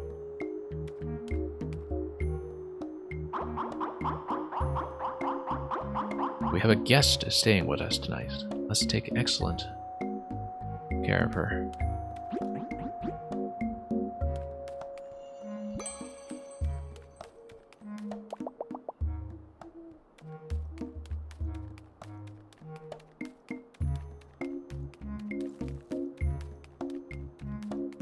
Yeah, I guess the thing about ghosts is that I think a lot of people's sort of expectations for what to find if they are kind of alert to trying to look out for spirits and ghosts is just so heavily preconditioned by the culture that they're in that it can make things a little more doubtful that way, because, you know, you would assume that something that's a truly sort of alien or paranormal phenomena would be much stranger than what most people have the imagination to report.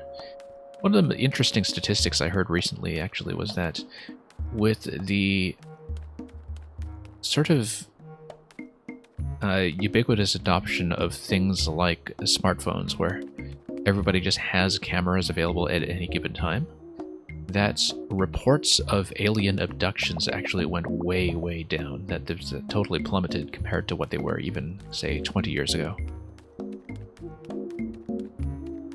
Not the same thing as ghosts, I know, but, you know, just in terms of like whether people actually have the means to verify what they're talking about and capture it, that the fact that we have recording devices of all sorts and of very high quality readily available at all times has changed up the equation dramatically.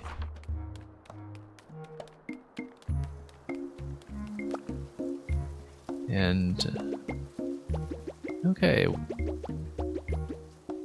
this looks like it's going to go upwards. Pinko Palmer.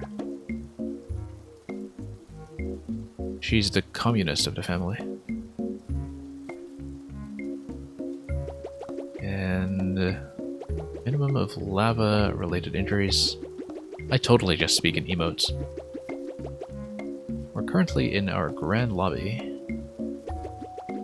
You'll have a lava fountain. Okay. Let's not eat it.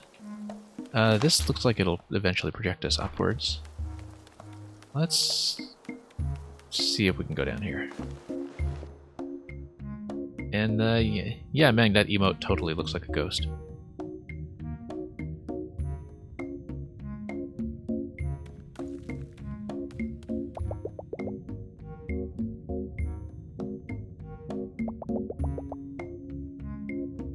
Where did all the aliens go? Clearly they were repelled by all the signals from phones just broadcasting everywhere, you know.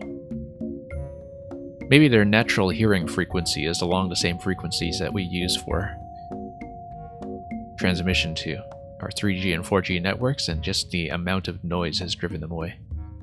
That's the theory, if you were trying to justify somehow the disappearance of the local alien population. Anyway, strong electromagnetic field here, speaking of ghost detection. What do we have down here? Yeah, we can probably... Oh, interesting. So, you can't move these tiles by the looks of it. That's what this sign is telling you. Please avoid the use of delicate instruments. we can't manipulate anything. We probably need to kill the EM field somehow in order to do that.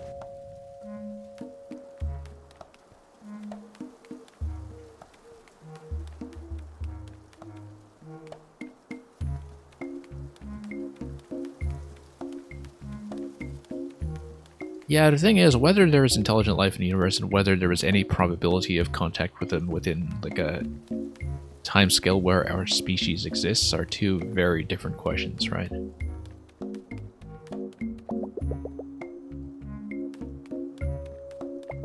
I mean, I know that you know, people don't really take the Drake equation seriously as a sort of back of the napkin way to model that, but kind of general principle is there in terms of the variables that you need to take into account.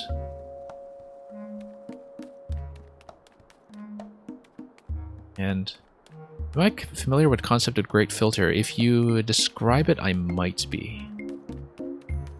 Sorry, I should pay attention to what I'm doing here. Goat shape marking. Don't touch anything molten or bubbling. So yeah, here's the broadcast device. I hadn't paid attention to the minecart over here. I don't think that was accessible. Maybe we can take this up. Let's... Oh, we need to sample the lava fountain first. Okay, but to sample the lava fountain, we need to manipulate this, and in order to manipulate this, we need to shut down the main reactor. Shut down the EM field. So to shut down the EM field, we probably need to do something about that broadcast device. Oh, you know what? I think maybe...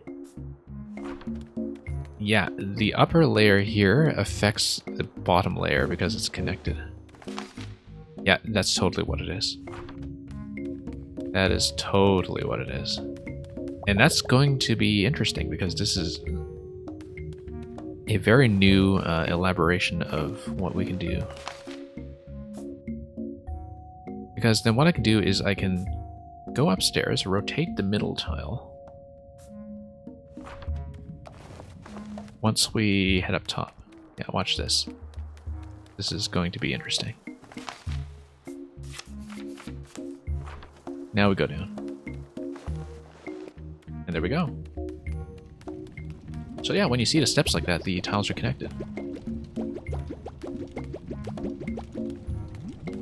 Great filter in the context of the Fermi paradox is whatever prevents non-living matter from undergoing abiogenesis. I think I've come across that. Yeah, no, I think I know what you mean. In terms of having a threshold where either life happens or it doesn't. Projected from there in a long scale.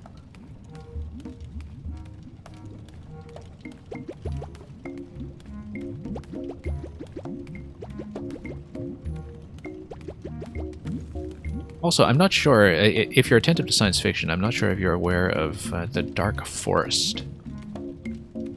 The Dark Forest theory, which is a fairly recent thing in science fiction, but I will explain it to you in a moment once I've read the text here.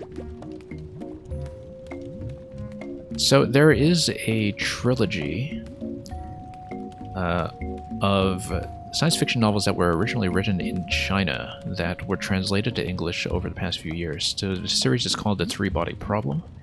It is a major media property in China now, but it's also been kind of a breakthrough work of science fiction in translation. And the second volume of the trilogy is called The Dark Forest, and it introduces something called the Dark Forest theory of the universe. So it's a series that's kind of about contact with intelligent life, and specifically with intelligent life that is going out of its way to try to destroy the Earth. But the idea behind the Dark Forest theory is that the intelligent species of the universe, the way that it's depicted in this series, actually had a strong incentive to shut down all external communications and broadcasts that would allow them to be detected by other alien species, because they figured that being detectable would, for a couple of reasons related to game theory, lead to their own extinction. That's to be detected is also to be targeted for being wiped out. So that was how they got around, or kind of negotiated around the Fermi paradox in that series. Yeah, it's a pretty interesting series.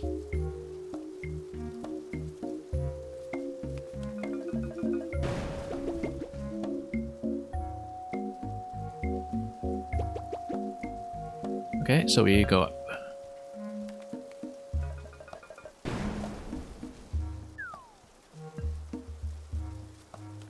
But yeah, that's certainly, as you probably know, something that had been discussed for a long time in terms of contact with alien species, whether a spacefaring civilization must have survived past the point where they could annihilate themselves with something like nuclear self-annihilation. And I think back when the atomic apocalypse was kind of foremost on everybody's mind in the late 20th century, that's how a lot of people who work on this sort of thing were thinking about the problem.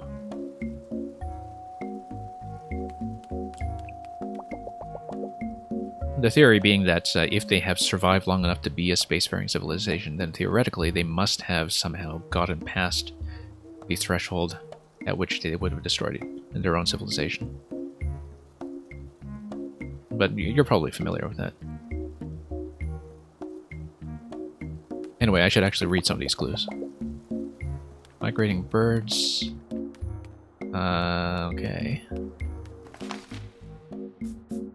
Yeah, we do have an additional tile to work with here, so let's plug that in. See if we can head even further upwards. Once again, we have a potential underground tile here to work with, which will allow me to... well, let's talk to her first. World famous kitchen. Okay. Let's keep talking to her. Ahead in a dining hall. Once again, the underground is protected by the EM field. So, momentarily saying, the Doomsday Clock, as you know, is an actual clock. That there actually is an official display that has been standing in for the Doomsday Clock over the past few decades.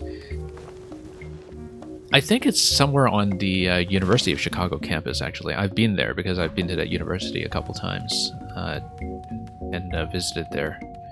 I haven't seen a Doomsday Clock myself, but I'm pretty sure I know which building it's located in. And yeah, it is still actively maintained.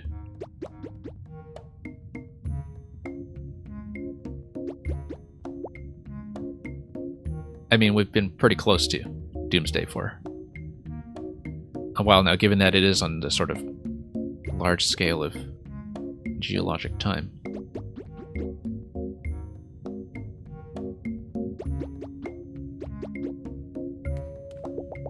Dining table cut from a single tree. Yeah. Rather lovely. What was she telling me here? You're waiting for the ash to deliver us the bird. Okay. Let's go back up. Nothing else to interact with here, I think.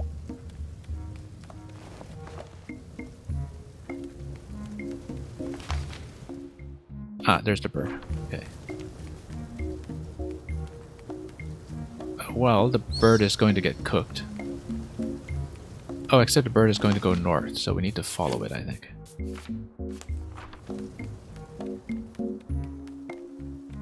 And we follow it back down south, but...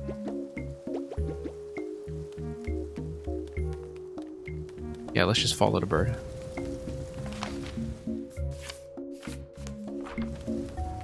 Until it eventually gets roasted. I think it needs to get hit a few times, maybe.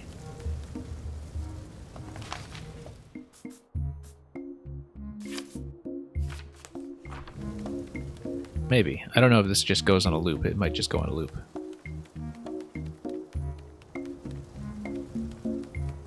Or can I still head further up? Don't head back to the lobby just yet. Yeah, we need to solve the bird problem. The bird came back from up north. Does it get fried again? Yeah, you need to cook the bird somehow. This is a problem here. And...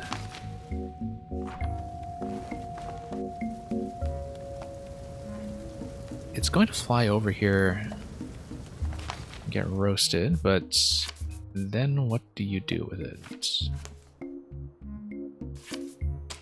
You know, given that... yeah, these are on a lower level, but the color mismatch means that you can't just plug them in. Oh, you know what? You can see the bird on the map. Where...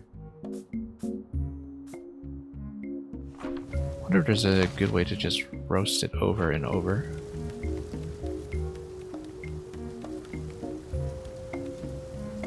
And then...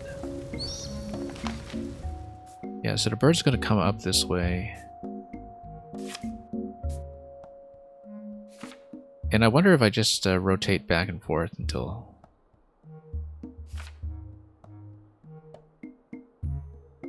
I think I know how this is going to work. We just rotate the bird back.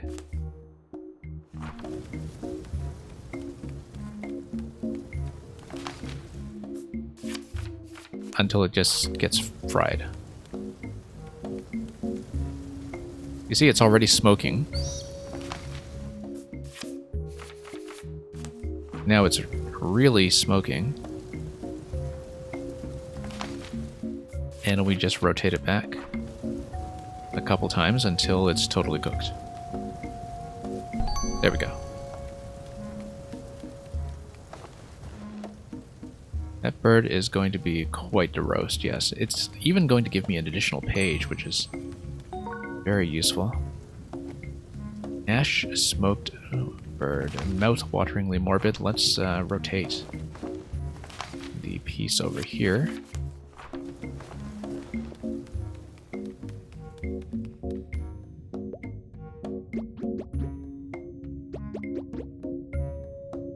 Guests don't usually catch their own dinner, but it's certainly faster.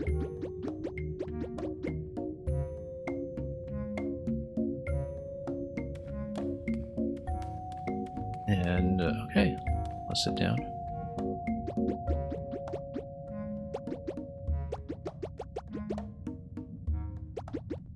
And we're gonna have a bird eating contest, where I can button mash a bit to just stuff bird in my face.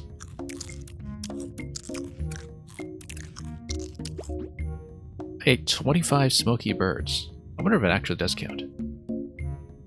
Or if the button mashing is just independent of that. It probably did count. I don't know, I wasn't really tracking my own button presses.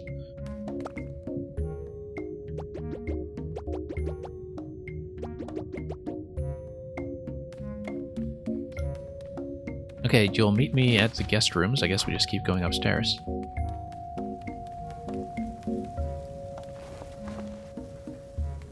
I will probably wrap up after this zone today. I was not expecting to do this one in one sitting. It was one that I was estimating maybe 2 for, so we'll likely continue this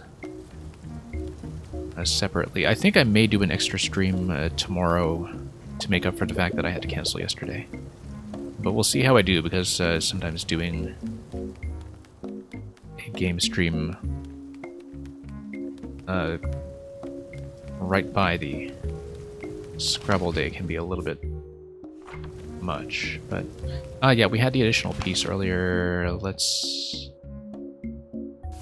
I think I can probably come up the steps somehow to do that. Let's up down there and see what that piece looks like. Yeah, that's correct.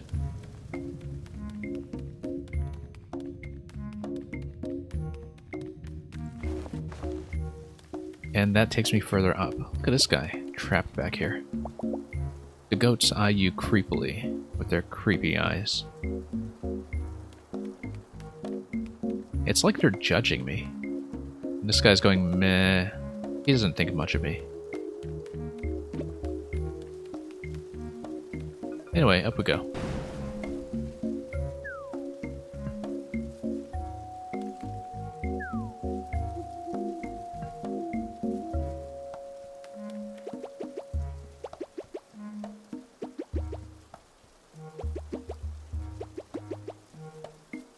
Okay, the master suite is above the hot spring. Indo and Ringo are going to be there, so yeah, we're at another level that is not interoperable, but which will have another movable second layer, as we'll see once again when we approach this bed. Merlin, welcome. Yeah, Merlin, hope you've been doing well lately. Let the works rock their magic. Or...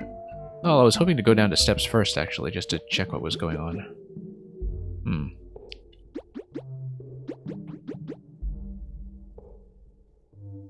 This is not really the most comfortable place to be sleeping, but... I think he realizes that. Anyway, we're all prepared for a hot spring. More of these goat markings. The goats that were judging me on a lower level will eventually be relevant.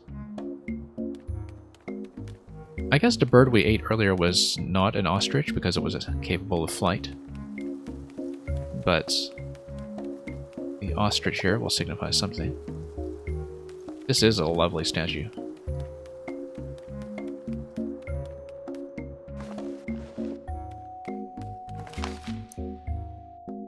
Okay, this layout down here, we've got two pieces that are already connected in advance.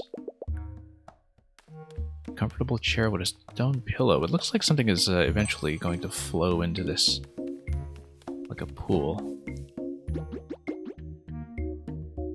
Because it is a hot spring, or it's supposed to be once we manage to fill it with some water. It's more of a cold nothing, really. Well, we'll just have to fix that using the additional page that we've obtained, although we'll need to go back upstairs to see how to plug that in.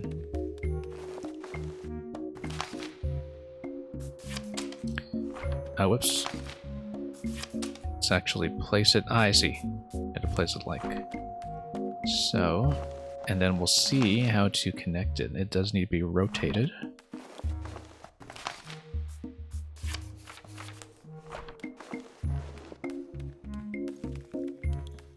And let's head back.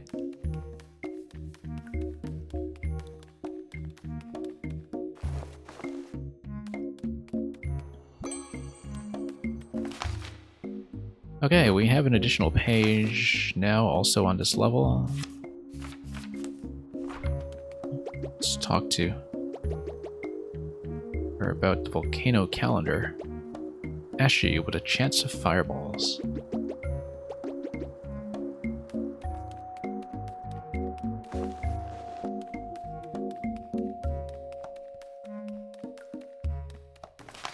Also, yeah, I guess we'll see the lower level here too.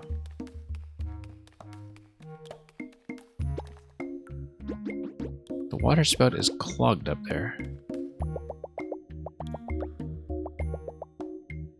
It's not too late to see the sign. At least not now.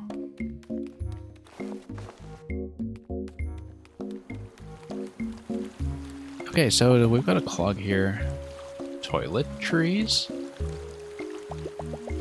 Oh, I kicked something loose and water has refilled the spring.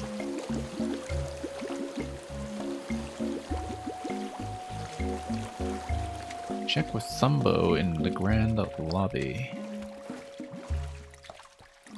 Who is Thumbo? Is he the fellow welcoming me by the bed earlier? Must have been. I haven't been tracking the names, as I was saying earlier.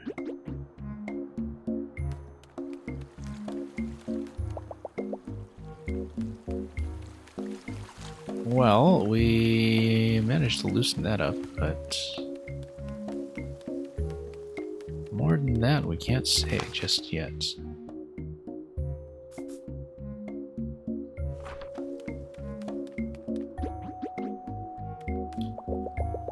Cute little cartographer on the other side of a mirror. Bed-like thing made by the devil, yeah.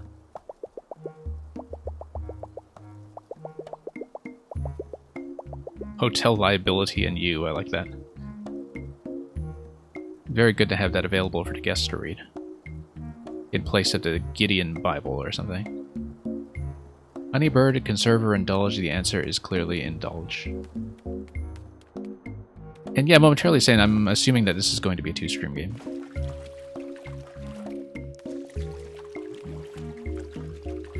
Some of them are going to be. It's going to be a bit of a mix. Some of them will be one stream, some of them will be two. I've been kind of taking my time to stroll through this as well, so...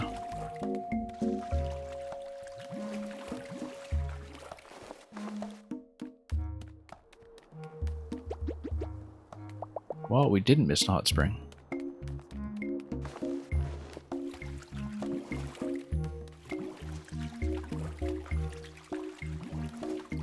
You only get to experience something once? Well, I mean, that's truer of puzzle solving than it is of most other things. Should be near the entrance to the lodge. So is it this guy? No, it's not this guy. What am I thinking about then with the lodge? Oh, we didn't come up here. Okay. Or did we? No, this is just where we were earlier. What am I thinking about then? There's the goat down here. There's everything downstairs.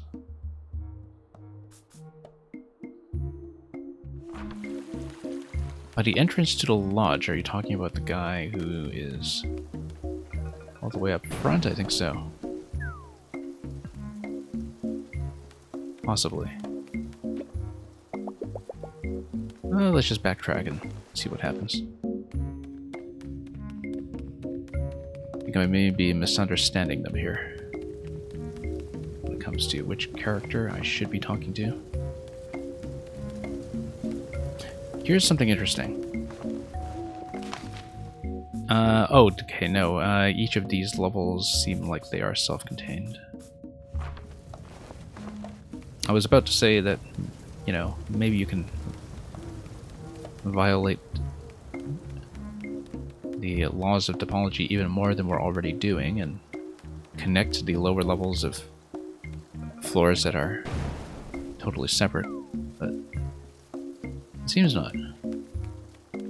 I don't know if the backtracking here is correct. We'll say welcome back. Ah, yeah, okay, this is the guy in the lobby.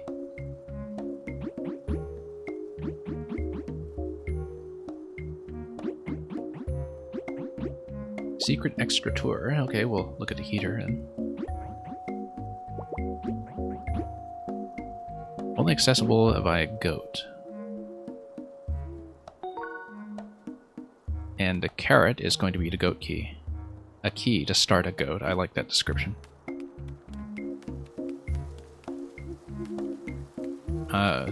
Okay, let's talk to him one more time. Well, we know where the goats are. So let's just go back.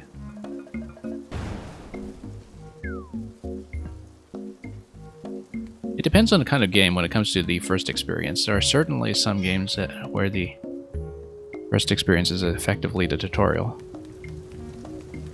And that the replays are where they really start to sing.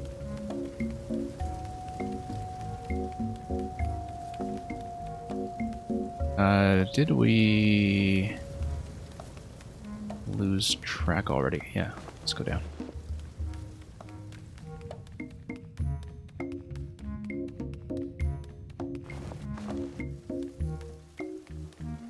Anyway, here are the goats. Let's plug in a carrot.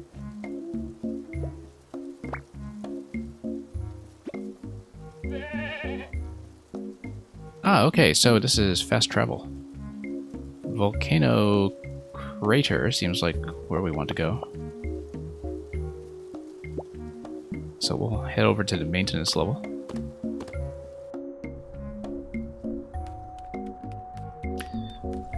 Ocarina of Time is top of your list of games that you wish you could forget and re-experience. Yeah, curiously enough, I never really had that kind of passionate feeling for Ocarina that a lot of people did.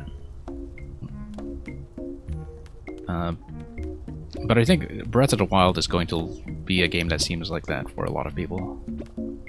Whether they're new to the series or whether it is something that is in a long line of Zelda games that they've played.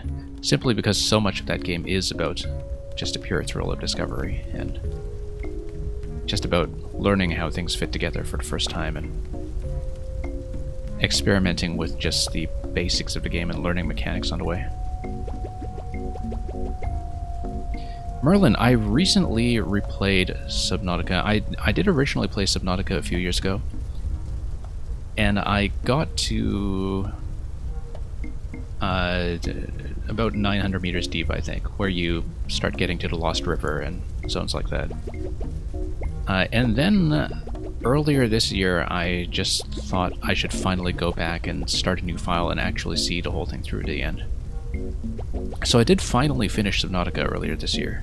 And I was actually kind of disappointed in the last part of it. Like, I feel like Subnautica kind of peaks when you are still going through the kind of middle game of discovery and still seeing a lot of progress with the tech tree and the crafting, and also really getting involved with base building. Once you get into the final segments of the story and the lava zone and all that, I think it does kind of peter out a bit. But partly the issue was that with the PC version that I was playing, the game was actually really quite buggy. Once you had to deal with things like the prawn suit and so on, that it was just bugging out on me all the time once I was getting near the end, and I think that did kind of spoil my last impressions of it somewhat. But I totally understand what you mean about Subnautica capturing that feeling of discovery as well. It's actually much more like Metroid Prime than I expected in some ways. First, head to the wall at the back.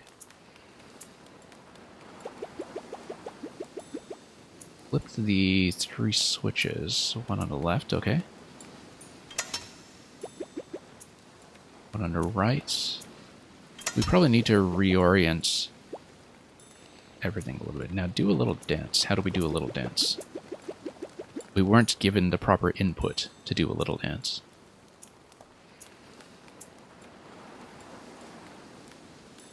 You kind of ruined your experience by playing it through multiple iterations of the alpha. Yeah, I guess it was one that developed pretty rapidly through early access. There are a few games that are really kind of learned through early access and saw iterations of, but they were much less story-oriented in a way. That they were much more systems-based.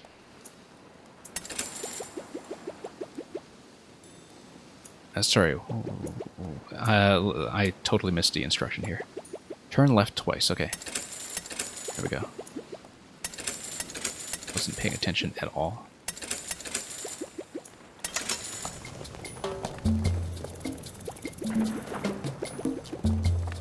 Merlin, have you gone forward to play Below Zero? We rebooted the system. Because I know Below Zero just came out, and apparently, whoops. Let's not drown in lava here. That looks threatening. This whole place is shaking. And can I actually move it? I can rotate. Oh, that's interesting. That's a very neat solution, look at that. And it's a solution that the game actually does kind of instruct by just closing off all your other options.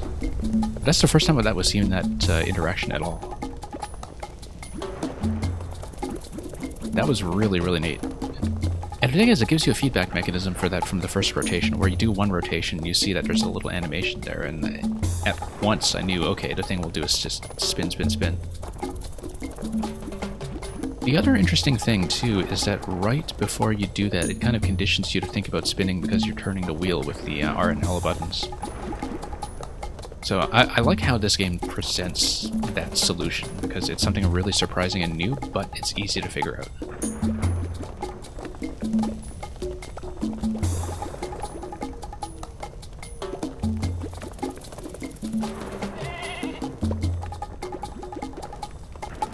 Okay, so what do we do? Let's, what was I even doing here? We need to take the goat back, probably. Back to the hot spring. Oh no, wait, I can't actually get transported onto the goat yet. Get as far away from it as possible. Okay, so we just move. There we go. Very interesting. No deaths this time.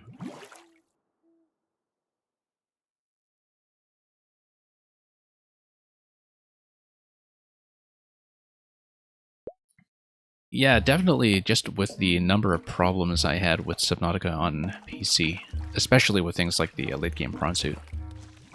I was not surprised to hear that the Switch version of the original Subnautica was apparently kind of a bit of a disaster as well when it comes to bugs. I heard that Below Zero was in a much better state of launch, but I definitely needed to hear about that first before I tried it at all.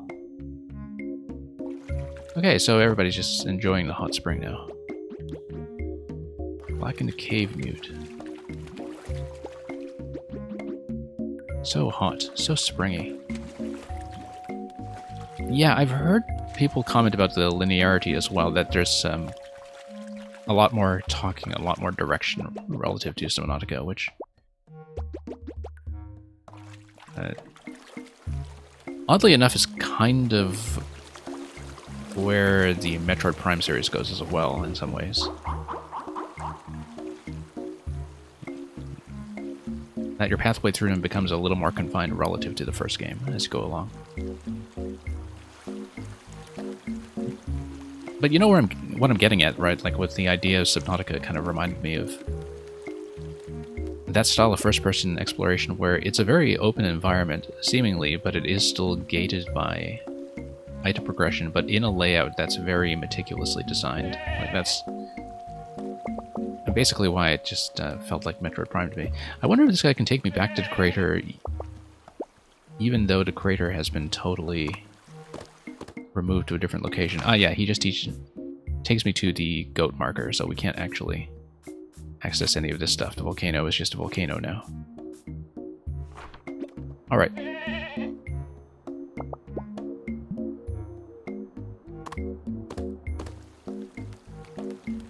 Okay, so we activated Hot Spring.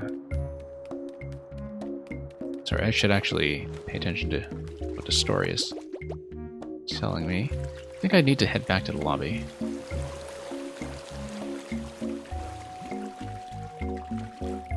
But we'll see about that.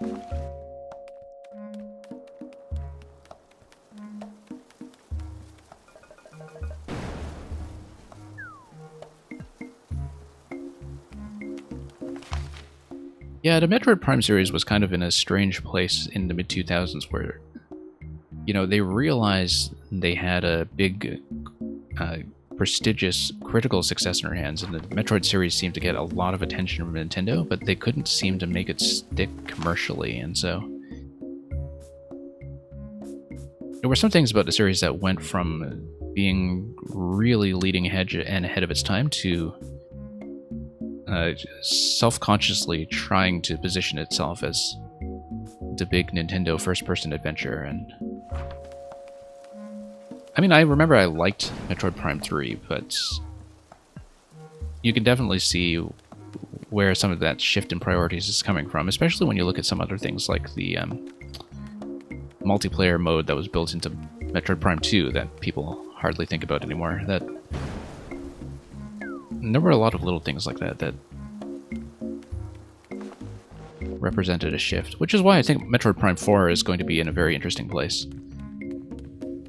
Because as with Metroid Dread, they've had a lot of time now to think about what people actually like about Metroid. I do like that each of the Metroid Prime games are different from each other, though. I like that they're not just retreads. I actually am a bit concerned that, maybe Prime 4 will likely be a little bit too safe. Just because all of the incentives are there for it to recreate Metroid Prime as well as it can.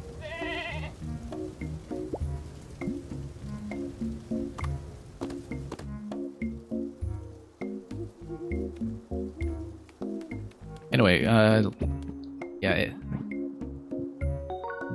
we received another note from my grandmother.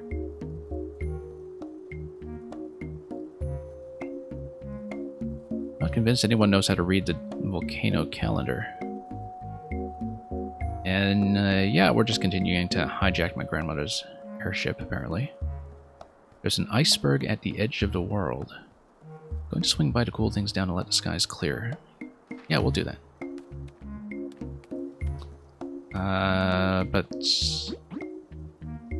let's see. I may call it a stream before we get to the next zone. Let's just see if we can bring this zone to a meaningful conclusion first.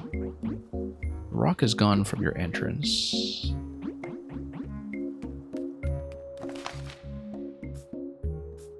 What rock? Oh, yeah, the minecart over here.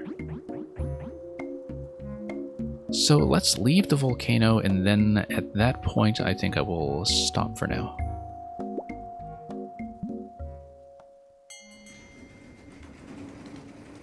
Just as we were going with a pretty interesting conversation about Metroid and Subnautica, too.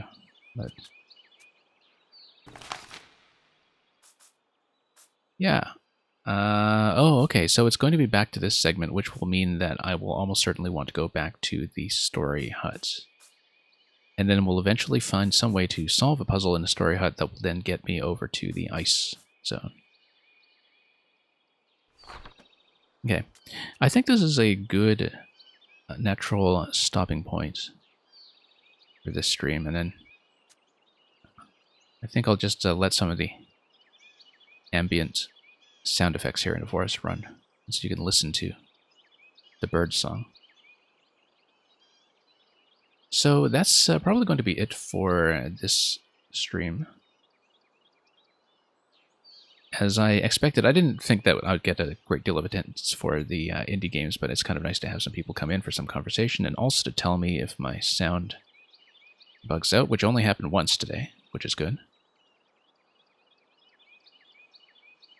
I may look around to see if we'll bother with something like a very modest raid, but we've got a small enough audience that we'll see if it's worth it. We might drop by to somebody on the maker side. And yeah, take care. Thank you, all of you, for dropping by and keeping us company today. I will probably continue this tomorrow with an extra stream that I'll schedule in. If I can't do it, then I'll definitely do it the day after. But I'm hoping to get back on track after having to cancel yesterday and do one of these indies a day if I can, and possibly just finish this up tomorrow. So, and momentarily saying, we ain't afraid of no ghosts, presumably. So yeah, we'll look around for a raid. We've got lots more coming up. And thanks for watching. Have a good night, good morning, etc. Whatever it is for the haunting of your local mansions. Whatever time slot that takes place in. And fare thee well.